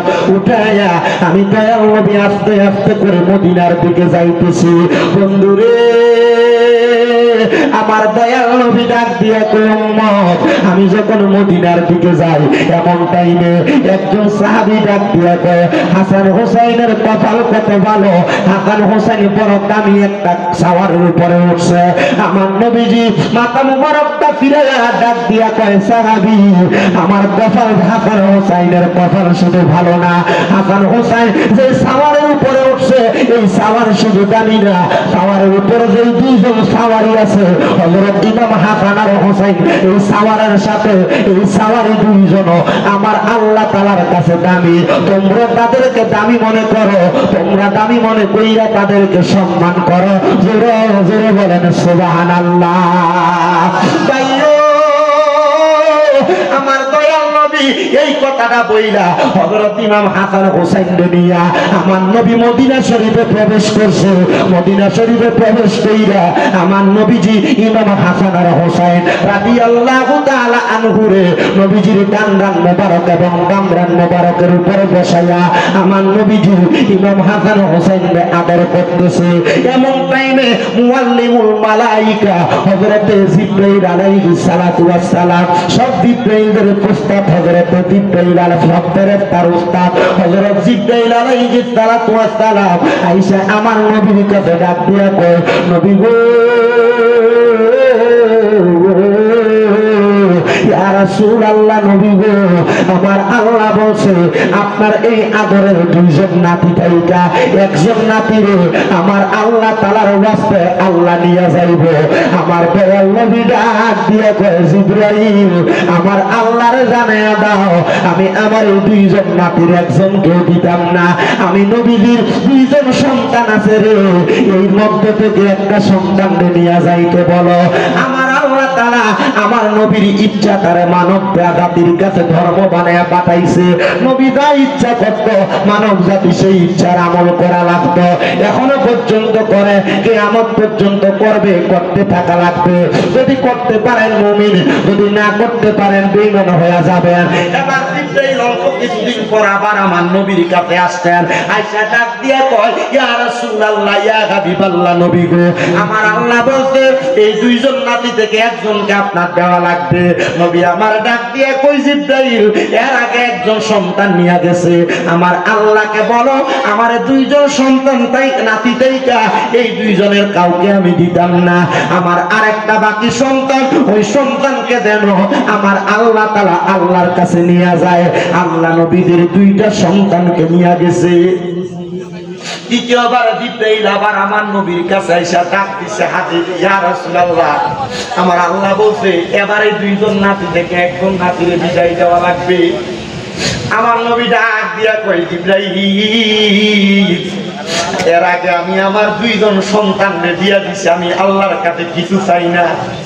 কিন্তু জিব্রাইল আমি দয়াল নবী আমার দুইজন নাতি থেকে একজন নাতি যদি আমি দিয়া দিই যে আমার আল্লাহরে দিগাও, আমার আল্লাহ এই দুইজন নাতির নেওয়ার বিনিময়, শহীদের বিনিময় আমি দয়াল নবী আমার আল্লাহ তাআলা কি দান করবে। কিন্তু আমি নবী দিই, আমি নবীর জন্য কোনো কিছু চাই না, আমার বংশধরের জন্য চাই না, আমি নবী চাই আমার গুনাহগার উম্মতের জন্য। জিব্রাইল আমার আল্লাহ তাআলার কাছে জানিয়ে দিতে, আল্লাহ আপনার নবী দুইজন সন্তান আপনার ওয়াস্তে দিয়া দিছে, কিন্তু আপনার কাছে কিছু চায় নাই, কিন্তু আমার আল্লাহ তাআলার কাছে এই দুইজন নাতির বিনিময় কিছু চাইছে। আমার আল্লাহ ডাক দিয়া কয় জিব্রাইল আমার নবীরে জানাইয়া দাও আমার নবীজির কলিজার টুকরা বড় নাতি ইমাম হাসান রাদিয়াল্লাহু তাআলা করে ওই এলাকার জমিনে কুফানপুরের বড় বড় পাগড়িওয়ালা পাঞ্জাবিওয়ালা কিছু মুনাফিক মুসলমান দাবিদার, এরা আমার ইমাম হাসান রে ক্ষমতার লোভে পড়িয়া, এরা চেয়ারের লোভে পড়িয়া আমার ইমাম হাসান রে তারা বিষ পান করে দিবে। তাই বলবা আমার আল্লাহ তাআলা ইমাম হাসান রে জান্নাতের যুবকের সরদার ঘোষণা দিয়া দিছে। আমার নবী ডাক দিয়া কয় এ জিব্রাইল একজনটা নেওয়ার বিনিময় না সরদার ঘোষণা দিছে, তো দ্বিতীয় ইমাম হুসাইন রে নিয়ে যাবে, আমার আল্লাহ তাআলা আর কি দিবে। আমার আল্লাহ কই ইমাম হুসাইন রে জান্নাতের সরদার বানাইয়া দিছি, তবে মনে রাখবা ইমাম হুসাইনের শাহাদাতটা দুনিয়ার সাধারণ মৃত্যুর মতো হবে না। বলে কেন রে জিব্রাইল? বলে জিব্রাইল আইসা খবর দেয় নবী গো ইমাম হুসাইন যখন শাহাদাত বরণ করবে ইমাম হুসাইন রে কারবালার ময়দানে তারা দাওয়াত কইরা নিয়ে যাবে, দাওয়াত কইরা নিয়া তারা ইমাম হুসাইনের গলা মোবারকের মধ্যে তরবারি চালাইয়া দিব। শুনেন গো ও দয়াল নবীজি, ইমাম হুসাইন কারবালার ময়দানে 2 রাকাত নামাজ পড়তে চাইবো, কিন্তু তারা কারবালার ময়দানে ইমাম হুসাইনকে 2 রাকাত নামাজ পড়তে দিবে না। এরা ইমাম হুসাইনের 2 রাকাত নামাজে 3টা সেজদা দিতে দিবে। আমার নবী আল্লাহর কাছে দোয়া করে, আল্লাহ ইমাম হুসাইনের জীবনের শেষ নামাজটা দুনিয়ার জমিনের মধ্যে আদায় করতে কি দিবেন না। আল্লাহ কয় হাবিব ইমাম হুসাইনের বাকি একটা সেজদা দুনিয়াতে দিবে না গো, বাকি একটা সেজদা কাল হাসরের ময়দানে আমি আল্লাহ তাআলার কুদরতি কদমের মধ্যে দিবে। ইমাম হুসাইন ততক্ষণ পর্যন্ত ইমাম হুসাইনের মাথা মোবারক উঠাবে না ততক্ষণ নানার উম্মতদেরকে নাজাত দেওয়া হইছে। আমরা তো জানি আমার নবী সেজদায় পড়বে উম্মতের জন্য, আমার নবীর আগে আমার আল্লাহ তাআলা নবীর নাতিদের মাধ্যমে নবীর উম্মতদেরকে নাজাত দিয়া দিব। ভাইও আমার দয়াল নবী রাহমাতুল লিল আলামিন নবী জিব্রাইলে বলে ও জিব্রাইল কেমনে গো আমার ইমাম হুসাইন শাহাদাত বরণ করব, এটার একটা নবীর কি বুঝাইতে দেখাইতে পারবা? লাল রঙের একটা কাপড়ে পেঁচায়া কারবালার ময়দানের মাটি গুলাই না আমার নবীজির হাত মুবারকে দিছে, দিয়া ডাক দিয়া কই নবী এই মাটি যেই সময় যখন লাল হইয়া যাবে তখনই আপনার ইমাম হুসাইন কারবালাতে শহীদ হইয়া যাবে, তবে আপনি নবী দুনিয়াতে থাকবেন না। আমার নবী ডাক দিয়া কয় আমি এই কাপড়ের খামাটি গুলা লইয়া আমার নবীজির কলিজার টুকরা নাতির হাতের মধ্যে এবং উম্মে কুলসুম নামক একজন নবীজির ইমাম হুসাইনের পুঁথি আমার হাতে দিয়া ডাক দিয়া কয় তোমার কাছে রাখো, এই মাটি যখন লাল হবে তখন আমার হুসাইন কারবালায় শহীদ হয়ে যাবে। ভাই ও কিন্তু আমার নবীজি বলতে ও জগতের মানুষের দলেরা আমার হুসাইন কারবালার ময়দানে যে শাহাদাত বরণ করবে, কারবালার ময়দানে আমার ইমাম হুসাইনের এক এক ফোঁটা রক্ত মুবারকের বিনিময়ে আমার আল্লাহ তাআলা আমি নবীর কাছে ওয়াদা করছে আমি নবীদের লক্ষ লক্ষ কোটি কোটি গুনাহগার উম্মতের নাজাত দিয়া দিব। আরে মা ফাতেমার নয়ন মনি হযরত আলীর জান, মা ফাতেমার নয়ন মনি হযরত আলীর জান, ইমাম হোসেন শহীদ হলো কারবালার ময়দানে, ইমাম হোসেন শহীদ হলো কারবালার ময়দানে। বলেন মা ফাতেমার নয়ন মনি হযরত আলীর জান, মা ফাতেমার নয়ন মনি হযরত আলীর জান, ইমাম হোসেন শহীদ হলো কারবালার ময়দানে, ইমাম হোসেন শহীদ হলো কারবালার ময়দান। ঈদের দিনে নতুন পোশাক পরলো সকলে, হাসান হোসেন কান্দে না পোশাক দাও বলে, ঈদের দিনে পোশাক পরল সকলে, হাসান হোসেন কান্দে নানা পোশাক দাও বলে, দয়াল নবী করল দোয়া ওগো রাব্বানা, জান্নাত থেকে কুদরতেরই পোশাক পাঠাও না।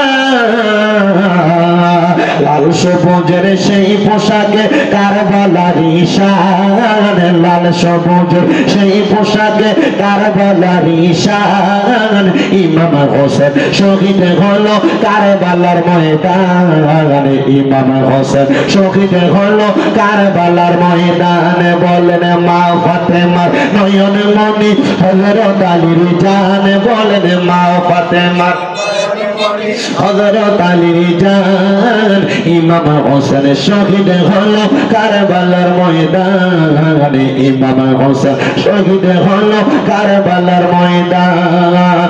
লাল রঙের পোশাক হতে মাটি নিল হাতে, সেই মাটির কাহিনী হবে হুসাইনের সাথে। লাল রঙের পোশাক হতে মাটি নিল হাতে, সেই মাটির কাহিনী হবে হুসাইনের সাথে। সীমার যখন করবে জবাই নিজের হাতে, মাটি রক্ত হয়ে মিলবে কারবালার সাথে। হুসাইনের শাহাদাত ইলমে গায়েবের প্রমাণ, হুসাইনের শাহাদাত ইলমে গায়েবের প্রমাণ, ইমাম হোসেন শহীদ হলো কারবালার ময়দানে, ইমাম হোসেন শহীদ হলো কারবালার ময়দান। নবীর আওলাদ নূহের কিস্তি নবীজির বয়ান, আবু যর গিফারির হাদিসে প্রমাণ, নবীর আওলাদ নূহের কিস্তি নবীজির বয়ান, আবু যর গিফারির হাদিসে প্রমাণ। জীবনে দিবে ঈমান পাবে সুন্নিদের পথে, জান্নাতে তোর জায়গা হবে হুসাইনের সাথে। জীবনে দিবে ঈমান পাবে সুন্নিদের সাথে, জান্নাতে তোর জায়গা হবে হুসাইনের সাথে। সুন্নি জনতা গ্রহণ কর নবীর আহ্বান, সুন্নি জনতা গ্রহণ কর নবীর আহ্বান, ইমাম হোসেন শহীদ হলো কারবালার ময়দানে, ইমাম হোসেন শহীদ হলো কারবালার ময়দানে। বলেন মা ফাতেমার নয়ন মনি হযরত আলীর জান, মা ফাতেমার নয়ন মনি হযরত আলীর জান, ইমাম হোসেন শহীদ হলো কারবালার ময়দান, ইমাম হোসেন শহীদ হলো কারবালার ময়দান। জবান খুলে জোরে জোরে পড়েন আল্লাহু আকবার। কিন্তু হযরত ইমাম হুসাইন রাদিয়াল্লাহু তাআলা আনহু ওনার আম্মা জানের ঘরে একজন ভাই ছিলেন না, ওনার আম্মা জানের ঘরে তারা দুইজন ভাই ছিলেন। এর মধ্যে বড় ভাইটার নাম ছিল হযরত ইমাম হাসান রাদিয়াল্লাহু তাআলা আনহু।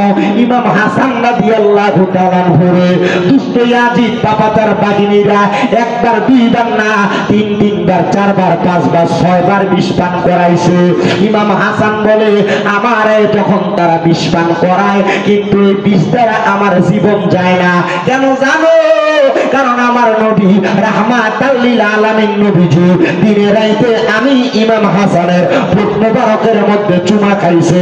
নবীর ঠোঁট মোবারক যেই জায়গার মধ্যে লাগছে এই জায়গা কোনোদিন বিষ দিয়া মারতে পারে না, বিষ দিয়া মারতে পারে না। কারণ নবী তো রাহমাতুল লিল আলামিন নবী, বরকতওয়ালা নবী। আমরা সুন্নিরা এই জন্যই নবী নবী করি, কারণ আমরা জানি নবী নবী কইরা যদি মরতে পারি আমাদের মরণের পরে উম্মত কইরা নবী আমাদেরকে কোন মোবারকে নিবে। কথা বলেন ঠিক কিনা?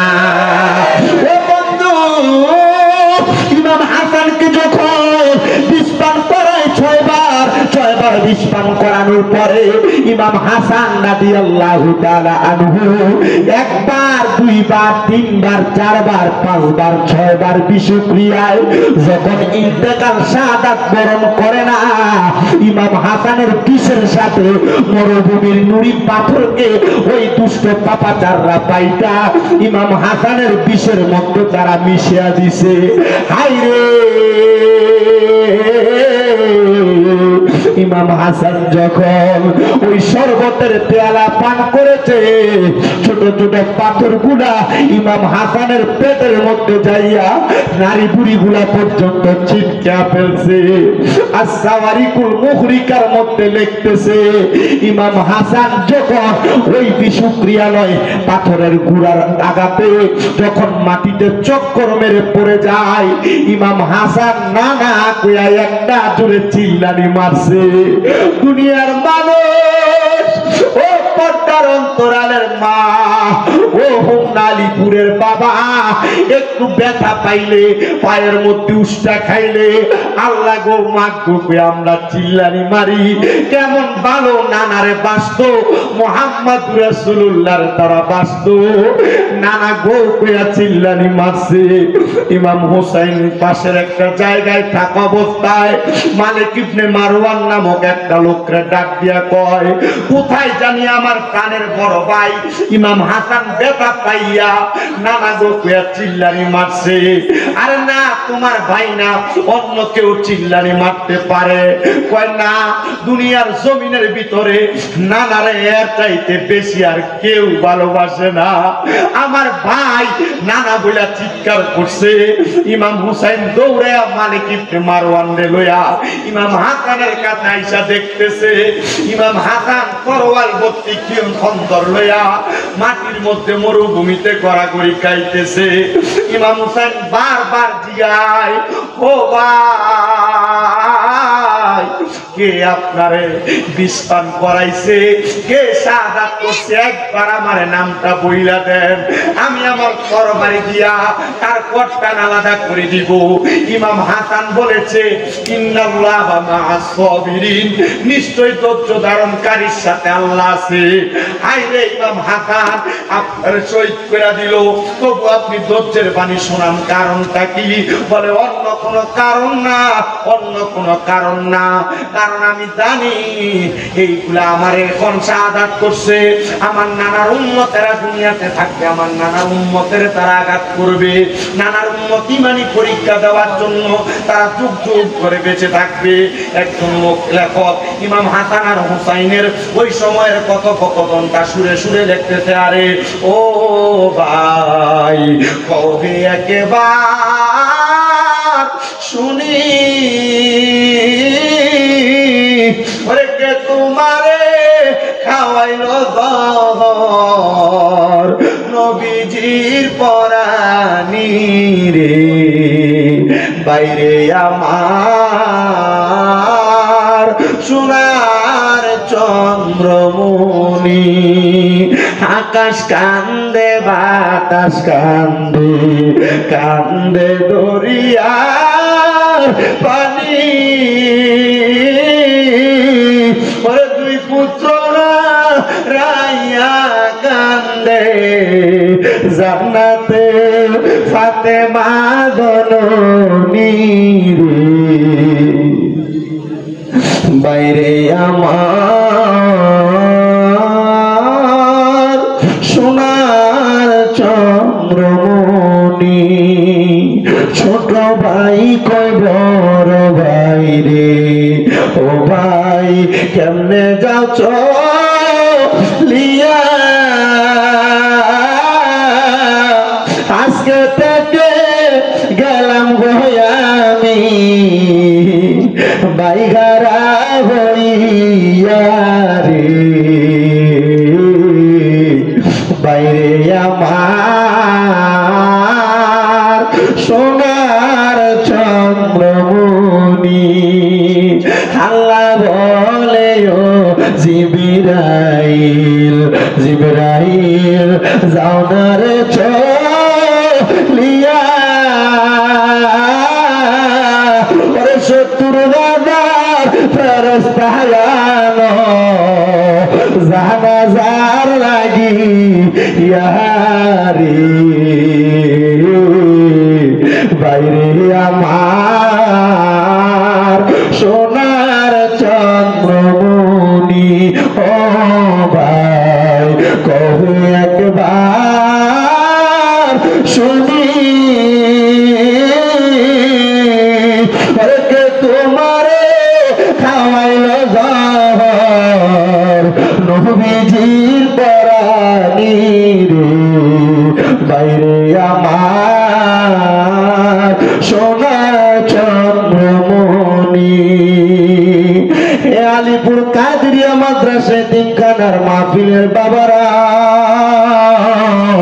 ইমাম হাসান যখন বিদায় হইয়া চইলা যায় ইমাম হোসাইনের কাছে দুনিয়ার কোন চাহিদা প্রকাশ করে নাই ডাক দিয়া কয় ভাইজান আমি আপনার কাছে দুইটা আবদার কইরা দেয় ওসিয়ত কইরা যায় ইমাম হোসেন ডাক দিয়া কয় বড় ভাই ইমাম হাসান কি ওসিয়ত করবা তাড়াতাড়ি ওসিয়ত করো না ইমাম হাসান ডাক দিয়া কয় ভাইজান আমার এক নাম্বার ওসিয়ত আমি যখন দুনিয়া থেকে শহীদের পেয়ারা পান কইরা আমার পান পাখিটা বাহির হয়ে যাবে আপনি এখান থেকে যদি মদিনা শরীফে আমার নানা রওজা মুবারকে যায় আমি ইমাম হাসানের পক্ষ থেকে একটা সালাম আমার নানা রওজা মুবারকে পৌঁছে দিয়ার দুই নাম্বার ও বড় ভাই গো আপনি আমার আর একটা আবদার রাখবেন আমার কলিজার টুকরা সন্তান ইমাম কাসেম আপনার দিয়া গেলাম আমার সন্তান ইমাম কাসেম আপনি কারবালার যুদ্ধে যাওয়ার আগে আপনার আগে রওনা করবে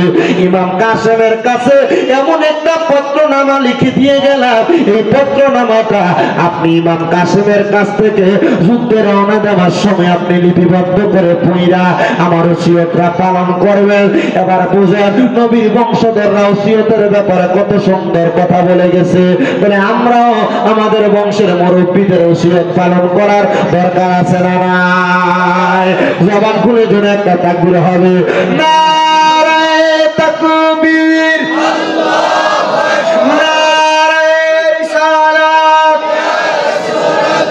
নারায়ে রিসালাত জনাব ডক্টর শহীদুল্লাহ সাহেবের আগমন এই মাহফিলের পক্ষ থেকে আলিপুর কাদরিয়া হাফিজে সুন্নিয়া মাদ্রাসার পক্ষ থেকে নারায়ে তাকবীর সবাই জোরে পড়েন মারহাবা আমরা দেখতে পাচ্ছি আজকের মাহফিলে যিনি সম্মানিত উদ্বোধক যিনি আপনাদের আবাসিক মেডিকেল অফিসার উপজেলা স্বাস্থ্য কমপ্লেক্স জনাব ডাক্তার শহীদুল্লাহ সাহেব উনি এসে উপস্থিত হয়েছেন আপনারা খুশি না বেজা সবাই করি আলহামদুলিল্লাহ উনি শুধু আপনাদের মাহফিল উদ্বোধক হয়ে আসছেন শুধু কথাটা কিন্তু স্বাভাবিক এটা নয় ওনার গ্রাম দড়িবাসা নিয়ে তো ওনার গ্রাম দড়িবাসানিয়া ওনাদের কলিজাটা এত বড় এত বড় দড়িবাসানিয়া এলাকায় ওনারা বিশাল এক প্রজেক্ট তৈরি করছেন মাদ্রাসার জন্য মারহাবা বলেন না আদবে মুস্তাফা সাল্লাল্লাহু আলাইহি সাল্লাম হাফিজে মাদ্রাসা এতিমখানা ওনাদের এলাকার মানুষ 43 শতক জায়গায় মাদ্রাসার জন্য দিয়ে দিয়েছে গত মাহফিলে গত বছর আমি দীর্ঘ 5 বছর টানা ওদের এখানে যাচ্ছি মাহফিলে আলহামদুলিল্লাহ পড়েন না গত বছর ওনাদের এলাকার মানুষ শুধু লক্ষ লক্ষ টাকা ওনাদের মাহফিলে দান করছে এই মাদ্রাসার জন্য আপনারা দোয়া করবেন আল্লাহ তাআলা ওনাদেরকে দিয়ে যেমন ভাবে জনসেবা করাচ্ছেন আল্লাহ তাআলা যেন এই আলিপুর কাদিরিয়া হাফিজিয়া সুন্নিয়া মাদ্রাসার একটা ভালো কাজে ডাক্তার শহীদুল্লাহ সাহেবরা লাগায় দেয় আমিন পড়েন আমিন আপনারা আমাদের নমুনা বোঝা দেয় উনি যদি মাদ্রাসার কোনো ভালো কাজ করে আপনারা কোন দিয়ে কইমা দেবো গা টাকা না কইমা দেবো গা মাদ্রাসা দিলে কি লস হইব না লস হইব এখানে তারা আপনারা কত সুন্দর করে ফতোয়া দিয়া দিব না না না সুন্নি মাদ্রাসায় দিস না মাদ্রাসা দিস না আবার কিটা কালা বাবার মাদ্রাসায় কোনো কিছু দিস না মানত করিস না আমরা মাদ্রাসা তেলা কথা কোন করে কেল্লা বাবার মাজারে দিলে তো মানছে খায় মাদ্রাসা দিলে তো মানছে খা তো কেল্লা বাবার মাজারে দিলে হারাম তোমার কাছে দিলে হারাম বলে না এরা স্বার্থের ব্যাপারে ফতোয়া দেয় কথা কোন না কেন এরা ফাইবার লাগে ফতোয়া দেয় কয় মরার পরে 60 দিনে 40 করে খানা করিস না আমার যদি কই খানা দি রাইন্দা তার মাদ্রাসা দেলাইবো তাহলে খুশি হবে কথা কোন না করে আছে না নাই আছে আল্লাহ এরা থেকে আপনাদের হেফাজত করো আমি কারোর বদনাম করি না ভাইজান এই পৃথিবী সুন্দর স্বাভাবিক স্বাধীনতা নিয়ে চলে একটা মাদ্রাসা মাদ্রাসা দিনী শিক্ষা প্রতিষ্ঠান, কোরআন শিক্ষা গ্রহণ করবে। এখানে যদি কেউ কোনো কিছু দান করে, সদকা করে, তা আপনারা এটার বেদাত ফুতুয়া দেন কে লেগা? না, দেলাইলে তো আমরা বাগেরটা খুলে দেবো। কথা কোনো ফিরে ঠিক না? ডাক্তার শহীদুল্লাহ সাবরিদি আলিপুর মাদ্রাসায় কিছু একটা হক আপনারা কারা কারা স্যার হাত তুলেন। ওই চাইনা বলে শান্তি চান না? একটা বলছে মনে হয় অল্প চাই, দুইটা দুটো একটা দূরে যাইতে চাই করে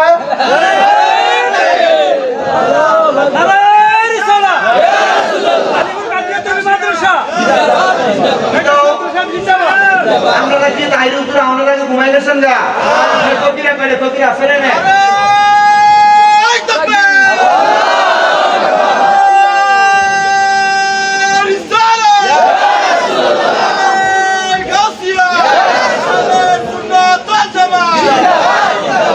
মারহাবা আস্তে কইছে মারহাবা। মাদ্রাসার উন্নয়ন হইলে আমরা লাভ না লস, পোলাপান কোরআন হাদিস শিখলে লাভ না লস। আলিপুর মাদ্রাসায় এতিম পোলাপান আছে না নাই? মা নাই এমন বহুত পোলাপান আছে, চিকিৎসা করাইতে পারেন এমন বহুত এতিম পোলাপান আছে। তাহলে আপনারা মাদ্রাসার প্রতি খেয়াল রাখবেন তো। আমি আগে কালেকশন করছি, কারণ কোনো কালেকশন আমি করতাম না। আমি কই লইছি আগে একটু মহাব্বতে, একটা আমার সাথে মাদ্রাসার একটা সুন্দর সঙ্গীত কোরআন হাদিস শিখাইলে কিলাম, একটু মহাব্বতে বলেন। কোরআন শিখাও ছেলে মেয়েকে ওহে মুসলমান, কোরআন শিখাও ছেলে মেয়েকে ওহে মুসলমান, জানে কবরের সময় তোমার হইবে রে আসান। বলেন জানে কবরের হইবে রে আসান। বলেন কোরআন শিখাও ছেলে মেয়েকে ওহে মুসলমান, কোরআন শিখাও ছেলে মেয়েকে ওহে মুসলমান, জানে কবরের সময় তোমার হইবে রে আসান। বলেন জানে কবরের সময় তোমার হইবে রে আসান। একটি ছেলে আলেম বলে আরে পড়বে কোরআন মৃত্যু কালে, আরে দূর হবে বিয়া তবে শয়তান থাকবে রে ঈমান, জানে কবরের সময় তোমার হইবে রে আসান। পর জানে কবরের সময় তোমার হইবে রে আসান। ওরে একটি মেয়ে আলেমা বলে ওরে পড়বে কোরআন মৃত্যু কালে, আরে দূর হবে বিয়া তবে শয়তান থাকবে রে ঈমান, জানে কবরের সময় তোমার হইবে রে আসান। বলেন কোরআন শিখাও ছেলে মেয়েকে ওহে মুসলমান, কোরআন শিখাও ছেলে মেয়েকে ওহে মুসলমান, জানে কবরের সময় তোমার হইবে রে আসান। আল্লাহ তাআলা প্রত্যেকের সন্তানকে আল্লাহ তাআলার কোরআন নবীর হাদিস শিখানোর তৌফিক দান করুন। জোরে পড়েন আমিন। বাবাজিরা কোরআন হাদিস শিখলে লস হবে না। বলে হুজুর আমি ডাক্তার বানাইতাম, বানাও অসুবিধা নাই, আগে কোরআন শিখাও ডাক্তার হইতে পারবে। হুজুর আমি ম্যাজিস্ট্রেট বানাইতাম, বানাও অসুবিধা নাই, কোরআনটা শিখিয়ে দাও যেন মরার পর কবরের সামনে যায় তোমার জন্য দোয়া করতে পারে। আসেন আমার ওয়াদের দিকে চলে যাই বাবারা। মাহফিলের প্রধান বক্তা পীর মুফতি গিয়াসউদ্দিন আত-তাহিরি হুজুর আসার আগ পর্যন্ত আমি আমার বয়ানের কারবালার ইতি টানবো, একটু চেষ্টা করবেন মনোযোগের সাথে শুনতে। হযরত ইমাম হাসান বলছে আমার সন্তানের গলার মধ্যে একটা সুন্দর মাদুরি দেওয়া, আপনি সেটা খুইলা আমার ওসিয়ত পূরণ করে দিবেন। ইমাম হোসাইন এই কথা শোনার সাথে সাথে ওনার কোল মুবারকে ইমাম হাসান শাহাদাত বরণ করলেন। আরে আমার বাবা, ইমাম হাসানের দাফন শেষ, ইমাম হোসেন কারবালার ময়দানে যায় নাই এখনো পর্যন্ত। এদিকের দলেরা কারবালা থেকে একটা দুইটা তিনটা না 1200 মতান্তরে 1250 চিঠি পাঠাইছে ইমাম হোসেনের কাছে। কত সুন্দর চিঠির মধ্যে লেখা দিছে, ও ইমাম হোসেন আপনি কারবালার ময়দানে আসেন না, আপনি যদি আসেন আমরা আপনার কাছে বায়াত গ্রহণ করব। ইমাম হোসেন একা কোনো সিদ্ধান্ত নিতেন না, নবীর সাহাবায়ে কেরাম আছে, নবীর সহচর আছে, তাদেরকে সামনে নিয়ে ইমাম হোসেন কই দেখো তারা আমারে কুফায় আহ্বান জানায়। নবীর সহচররা ডাক দিয়ে কয় ও ইমাম হোসেন আপনি যদি কারবালায় যান, আপনি যদি কুফাতে যান, আপনার বংশধরের মধ্যে আপনার কলিজার টুকরা বাবা হযরতে আলী কাররামাল্লাহু ওয়াজহুকে তারা কুফা নগরীতে নিয়ে নামাজরত অবস্থায় তীর মেরে দিছে, ওনার পায়ের মধ্যে তীর লাগছে। ও হোসেন আপনি কারবালায় যাইয়েন না। ইমাম হোসেনকে সর্বশেষ শেষ 1250 নাম্বার চিঠির মধ্যে লেখছে, হুসাইন আপনি যদি কারবালাতে না আসেন, আমাদেরকে বায়াত না করা, তাইলে আমরা আপনার নানার কাছে ময়দানে মাশরে নালিশ করে দিব। ও নবীজি, আপনার নাতিকে বায়াত দেওয়ার জন্য আমাদের কাছে ডাকছিলাম, আপনার নাতি বায়াত দেয় নাই। ও হোমনা আলীপুরের বাবারা, যারা এখনো বায়াত গ্রহণ করো নাই, পীরের হাত ধরো নাই, এখনো সময়তে বায়াতে রাসূল গ্রহণ করো। বলে হুজুর কেন? কারণ বায়াতে রাসূল নাজাত পাওয়ার রাস্তা। তারা পীর দর্শন হক্কানি পীরের হাতে হাত রাখছেন, বায়াত নিছেন, আপনারা নাজাত পেয়ে যাবেন। তবে সাবধান, পীরের আদেশ মানা লাগবে। পীরের কাছে মুরিদ হইছেন, পীরের আদেশ মানেন না, পীরের সঙ্গে বেয়াদবি করেন, পীরের হুকুম মাইনা চলেন না। পীর নামাজ পড়তে কয়, আপনি পড়েন না। পীর রোজা রাখতে কয়, আপনি রাখেন না। পীর যাকাত দিতে কয়, আপনি দেন না। পীর মানুষকে সম্মান করতে কয়, আপনি করেন না। পীর বলে সিগারেট খাও না, আপনি বেশি করে খান। পীর বলে খারাপ পথে যাও না, আপনি বেশি করে যান। আল্লাহর কসম, আল্লাহর কসম, হক্কানি পীর আপনারা নামাজের কথা বলবে, হক্কানি পীর রোজার কথা বলবে, হক্কানি পীর হজ যাকাত দান সদকার কথা বলবে। আর যারা বন্ধ, তারা পেছনে উরুসের নাম দিয়ে গান বাজনা করবে। কথা কই না করে হয় কি হয় না? আপনার হোমনা এলাকায় কি কম না বেশি? সালামপুর এলাকায় কম না বেশি? এটার সাইডে কম না বেশি? আল্লাহর কসম মনে রাখবেন, যারা পেছন এলাকায় উরুস মোবারক আর বেরিয়ে দেন না, গান বাজনা করে, এরা ভণ্ড। এদের সঙ্গে সুন্নিদের কোনো সম্পর্ক নাই। এদের কারণে সুন্নিদের বদনাম হয়। বেরিয়ে দিয়া গান বাজাইতে কোনো পীর মাসায়েখ বলে নাই। আর যদি কয় ওই পীর বলছে, ওই পীর তালাক, এমন পীর কেউ ধরলে তারা তালাক দাও। হক্কানি পীর আপনারা নামাজ শিখাবে, রোজা শিখাবে, হজ শিখাবে, দান সদকা শিখাবে, হালাল পথ শিখাইবো। আপনারা সেই পথে চলার চেষ্টা করবেন, বায়াতে রাসূল গ্রহণ করবেন যারা এখনো করেন নাই। ও মুসলমান ইমানদারেরা, আরেকটা কথা সহজভাবে বলে দিয়ে যাই। আপনারা স্বাভাবিক অনেকে বলে দেয়, মা বাপ থাকতে কেন পীর ধরবো? ও বাবা, মা বাবা আপনার দুনিয়া দেখায়, হক্কানি পীর আপনারা আখিরাত দেখায়। এই জন্য আপনি একজন পীরের হাতে হাত রাখবেন। আসেন ওয়াজের ধারাবাহিকতা রক্ষা করি বন্ধুরা। ইমাম হুসাইন রাদিয়াল্লাহু তাআলা আনহু কয়, তারা যে আমারে বলতে আমার নানার কাছে বলে দিবে, তাইলে আমি এখন তাদের দাওয়াতে যাব। এমন টাইমে ইমাম হুসাইনের পেছন থেকে ডাক দিয়া কয়, ও ভাই, ইমাম মুসলিম বিন আকিল ডাক দিয়া কয়, আপনি একা কারবালাতে যায়েন না, আমি কারবালাতে রওনা করি। কারবালার পরিবেশটা আগে বুঝি, যদি দেখি কারবালার অবস্থা ভালো, আমি আপনারে চিঠি লিখবো, ওই চিঠি পাই আপনি কারবালাতে আসবেন। ইমাম মুসলিম বিন আকিল রওনা করতেন। এমন টাইমে ইমাম মুসলিম বিন আকিল বলে, আমি দেখলাম আমার পেছন থেকে কে যেন টাইনা ধরছে। আমি আমার হাতটা ঘুরে দেখলাম আমার ছোট ছোট দুইটা বাচ্চা, হযরত মুহাম্মদ এবং হযরত ইব্রাহিম। আমি তাদেরকে জিজ্ঞাসা করলাম, ও বাবা মুহাম্মদ, ও বাবা ইব্রাহিম, তোমরা ছোট মানুষ, আমার পেছন দিয়ে কেন আটকাইলা? বলে, বাবা আপনি যান কোথায়? বলে, কুফা নগরীতে যাই, দেখবো কুফার অবস্থা কেমন। যদি দেখি অবস্থা ভালো, আমি ইমাম হুসাইনকে বলবো যাওয়ার জন্য। আব্বা কেন যাইবেন? বলে, আমার আগে যদি ইমাম হুসাইন কারবালাতে যাইয়া শাহাদাত বরণ করে, তাইলে ইমাম হুসাইন রাদিয়াল্লাহু তাআলা আনহুর ব্যাপারে আমি আমার নবীর কাছে মুখ দেখাইতে পারবো না। আমার নবী যদি কয়, ও মুসলিম বিন আকিল, তুমি বাইচা থাকতে আমার নাতি ইমাম হুসাইন কারবালাতে শাহাদাত বরণ করলো, ও মুসলিম বিন আকিল, তুমি কেন গেলে না কারবালায়? আমি এটার উত্তর দিতে পারবো না। 7-8 বছরের ছোট দুইটা বাচ্চা মুহাম্মদ এবং ইব্রাহিম ডাক দিয়া, আব্বা আপনার নবী জিগাইবো, আপনারে কি জিজ্ঞাসা করবে না? আমরাও আপনার সঙ্গে কারবালাতে যাব। 7 বছর 8 বছর রওনা করছে কারবালার ময়দানে। মুসলিম বিন আকিল কারবালার ময়দান পর্যন্ত পৌঁছাইছে। ইবনে জিয়াদের বাড়ির সামনে দাওয়াত দিয়া সুন্দর করে ঘরে বসায়া ইবনে জিয়াদ মুসলিম বিন আকিল দিয়া চিঠি লেখাইছে। কারবালার অবস্থা বড় ভালো, ইমাম হুসাইন আপনি কারবালায় আসেন। চিঠিটা বাহকের কাছে দিয়া মুসলিম বিন আকিলের হাতগুলা বাঁধা ফেলছে, ছোট দুইটা বাচ্চার হাতগুলা বেঁধে ফেলছে। মুসলিম বিন আকিল ডাক দিয়া কয়, আপনি বায়াত গ্রহণ করাবেন না, আপনি আমাদের কাছে বায়াত দিবেন। ইমাম হুসাইন আসলে আমাদের কাছে বায়াত দিবে। ও বন্ধু, আহলে বায়াতের সদস্যরা ইয়াজিদের কাছে বায়াত দিতে পারে না। আল্লাহ আমাদেরকে কত ভালো নসিব দিছে। ইমাম হুসাইনের হুসাইনিয়ত, ইমাম হুসাইনের কারবালার ময়দানে শহীদ হওয়া, রক্ত দেওয়ার মাধ্যমে আমাদেরকে হুসাইনি ইসলাম দিয়া গেছে। যদি আপনি হুসাইনি ইসলাম না পাইতেন আপনি এখনো পর্যন্ত এই বিদ্যার কাতারে থাকতেন। বলে হুজুর কেন?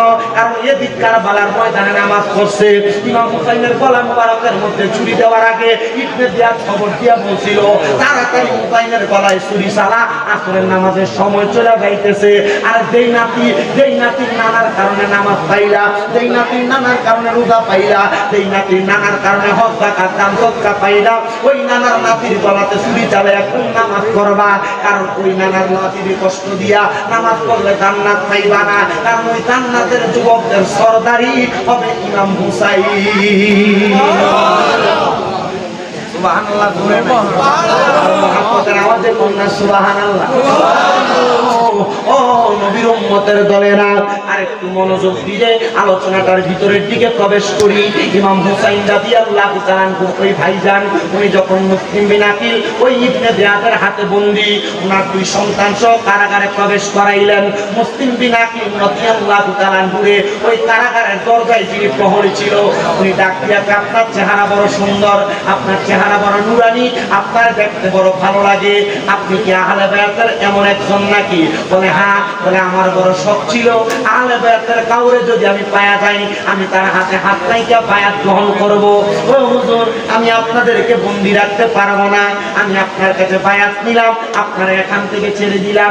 মুসলিম বিন আকিলকে ছেড়ে দিয়া বায়াত গ্রহণ করে যখন ছেড়ে দিতে কত দরজায় যায়, মুসলিম বিন আকিলরে কেউ জায়গা দেয় না। ইবনে জিয়াদ ঘোষণা দিতে মুসলিম বিন আকিলরে যার ঘরে রাখবা তারে আমি কতল করে ফেলবো। মুসলিম বিন আকিল কত মানুষের কাছে পানি চাই, কেউ পানি দেয় না। কিন্তু ওই কারবালা এলাকায় একটা মহিলা ছিল, ওই মহিলাটা ডাক দিয়া বলতেছে আমার কাজ ছিল ইবনে জিয়াদের মানে এজিদের বাড়িতে কাজ করা, দাসী বান্দিগিরি করা। কিন্তু যখন আমার সামনে চলে আসলো হযরত ইমাম হুসাইনের আওলাদ, আহলে বায়াতের আওলাদ হযরত মুসলিম বিন আকিল আমার দরজায় এসে পানি চাইছে, আমি তারে ফিরিয়ে দিতে পারি নাই। ও ইবনে জিয়াদের দাসী, ইবনে জিয়াদের বান্দি, তুমি কেন তারে ফিরিয়ে দাও না? বলে আমি যদি তারে পানির জন্য ফিরিয়ে দেই আর যদি আমার নবী আমারে বলে আমার আহলে বায়াত আমার বংশধর তোমার কাছে পানি চাইছে তুমি দাও নাই, আমি নবীর কাছে উত্তর দিতে পারবো না। এই জন্য আমি ওনাকে পানি দিলাম। উনি পানি পান করার পরে আমাকে বললেন কিছুক্ষণ আমারে আশ্রয় দেওয়া যাবে, আমি তারে আমার ঘরে আশ্রয় দিলাম। ও বন্ধুরা, ইবনে জিয়াদ চারদিকে খবর লাগিয়ে দিতে কোথায় রে মুসলিম বিন আকিল কোথায় পালাইছে, আর ঘরে পালাইছে, মুসলিম বিন আকিল কি তোমাদের কাছে আছে? সবাই বলে না আমাদের কাছে নাই। কিন্তু মুসলিম বিন আকিল ওই মহিলার ঘরের মধ্যে থাইকা ইসলামের দাওয়াত দেয়, নবীর প্রেমের দাওয়াত দেয়, কেউ কোনো খবর জানে না, ইবনে জিয়াদের কাছে কেউ যায় না, সব মুসলিম বিন আকিল আহলে বায়াতের সদস্যর কাছে যায়। আইরে বাবা, হযরত ইমাম মুসলিম বিন আকিল যখন দাওয়াত দেয় একটা গুপ্তচর ইয়াজিদ বাহিনী লাগিয়ে দিতে, ওই গুপ্তচরটা হাতের মধ্যে তসবিহ নিয়া আরেক হাতের মধ্যে এক উতলা দিরহাম নিয়া সুবহানাল্লাহ জিকির করতে করতে মসজিদে ঢুকছে। সুবহানাল্লাহ জিকির করতে করতে মসজিদে ঢুকছে। একদিন, দুই দিন, তিন দিন, 7 দিন পর্যন্ত মসজিদে জিকির করে। একজন আইসা জিজ্ঞাসা করে ও আল্লাহর বান্দা, হাতের মধ্যে একটা পুটলি আর একটা তাসবিহ নিয়া মসজিদে আজকে 7 দিন জিকির করেন, বাড়ি কোথায়, কাজ কি? বলে আমার বাড়ি বড় বহুদূর, আমি খবর পাইলাম কুফা নগরীতে মুসলিম বিন আকিল আহলে বায়াতের সদস্যর আগমন হয়েছে, তোমরা কি আমারে খবর দিতে পারবানি? বলে হে খবর দিতে পারবো, খবর দিতে পারবো, তবে যদি খবর দাও তাহলে আমার কাছে 300 দিরহাম আছে, এগুলো আমি আহলে বায়াতের হাতে তুইলা দিয়া আমি বায়াত গ্রহণ করতাম। হাদিয়া দিয়া বায়াত গ্রহণ করবে, আসলে হাদিয়া দিয়া বায়াত গ্রহণ করবে না, নবীর বংশের সঙ্গে প্রতারণা করবে। মুসলিম বিন আকিলের কাছে এবার তারে নিয়ে যাওয়া হইল। সে মুসলিম বিন আকিলের দরবারে যা কথা হইতো এগুলো এদের কাছে আদান প্রদান করত। বন্ধু ইবনে জিয়াদ মুসলিম বিন আকিলের কাছে 10 জন ব্যক্তি পাঠাইছে, খবর দিয়া বলে মুসলিম বিন আকিল আপনি তাড়াতাড়ি চলেন, ইবনে জিয়াদ আপনার সঙ্গে সমঝোতা করবে। এই কথা বইলা ঘর থেকে বের করছে, বের করে হাতের তরবারিটা নিয়ে গেছে, ডাক দিয়া কই মুসলিম বিন আকিল আপনি রওনা করেন। ওনারে ঘোড়ার পিঠে চড়ায়া মুসলিম বিন আকিল রে ইবনে জিয়াদের বড় বিল্ডিং এর ছাদে উঠায়া ইবনে জিয়াদ ওই ইমাম মুসলিম বিন আকিলের গর্দানটার মধ্যে ধইরা গর্দান ডাইরেক্ট আলাদা করে ফেলছে, আর ঘোষণা দিছে এই কুফা নগরীতে কোন মানুষ যদি নবীর বংশরে মুহাব্বত করে, নবীর বংশের কাছে বায়াত নাই, নবীর বংশের কাছে তারা যদি বায়াত নেয়, ওই ব্যক্তির গর্দান মুসলিম বিন আকিলের মতো কতল করা হবে। ছোট ছোট দুইটা বাচ্চারা আবার জেলখানার মধ্যে ঢুকাইছে, ছোট বাচ্চা দুইটা এমন ভাবে কান্দে, ওই ছোট বাচ্চাগুলা রাত্র যখন হয়ে গেছে জেলখানার ওই আহলে বায়াতের প্রেমিক প্রহরীটা আবার বাচ্চাদেরকে ছাইড়া দিছে, দেওয়ার সময় ওনার হাতের একটা আংটি ওই ছোট দুইটা বাচ্চার হাতে দিয়া বলছে তোমরা এখান থেকে একবারে বরাবর পশ্চিমে যাইবা, সেখান থেকে আজকে একটা কাফেলা কুফানগরী থেকে মদিনার উদ্দেশ্যে যাবে, তোমরা তাদের সঙ্গে তাড়াতাড়ি মদিনাতে চইলা যাইবা, নবীর নাতিরে খবর দিবা তারা যেন কারবালাতে না আসে, কারবালায় আসলে ইবনে জিয়াদ তাদের সঙ্গে বেঈমানি করবে। হায়রে বাবা, ওই ইমাম হুসাইন রাদিয়াল্লাহু তাআলা আনহু, হাসান রাদিয়াল্লাহু তাআলা আনহু মদিনা শরীফের পাশে যেই ঘরে বসবাস করত, আমার নবীজির কন্যা আপনি জান্নাত মা ফাতেমা যেই ঘরে বসবাস করত, অল্প কিছুদিন হয় আমি ওই মা ফাতেমার ঘরটারে নিজে দেয়া ধরছি, আমি ধইরা মা ফাতেমার ঘরের মাটিগুলা আমার চোখে লাগাইছি, আমার মুখে লাগাইছি, আমার গায়ের মধ্যে মাখছি, আমি চিন্তা করছি রে খাতুনে জান্নাত মা ফাতেমা তুজ-জোহরা এই ঘরের মধ্যে বসবাস করতেন। ধরে কোন মারহাবা নারে তাকবীর, নারে রিসালাত, নারে রিসালাত। পীর মুফতি গিয়াসউদ্দিন আত্তাহি হুজুরে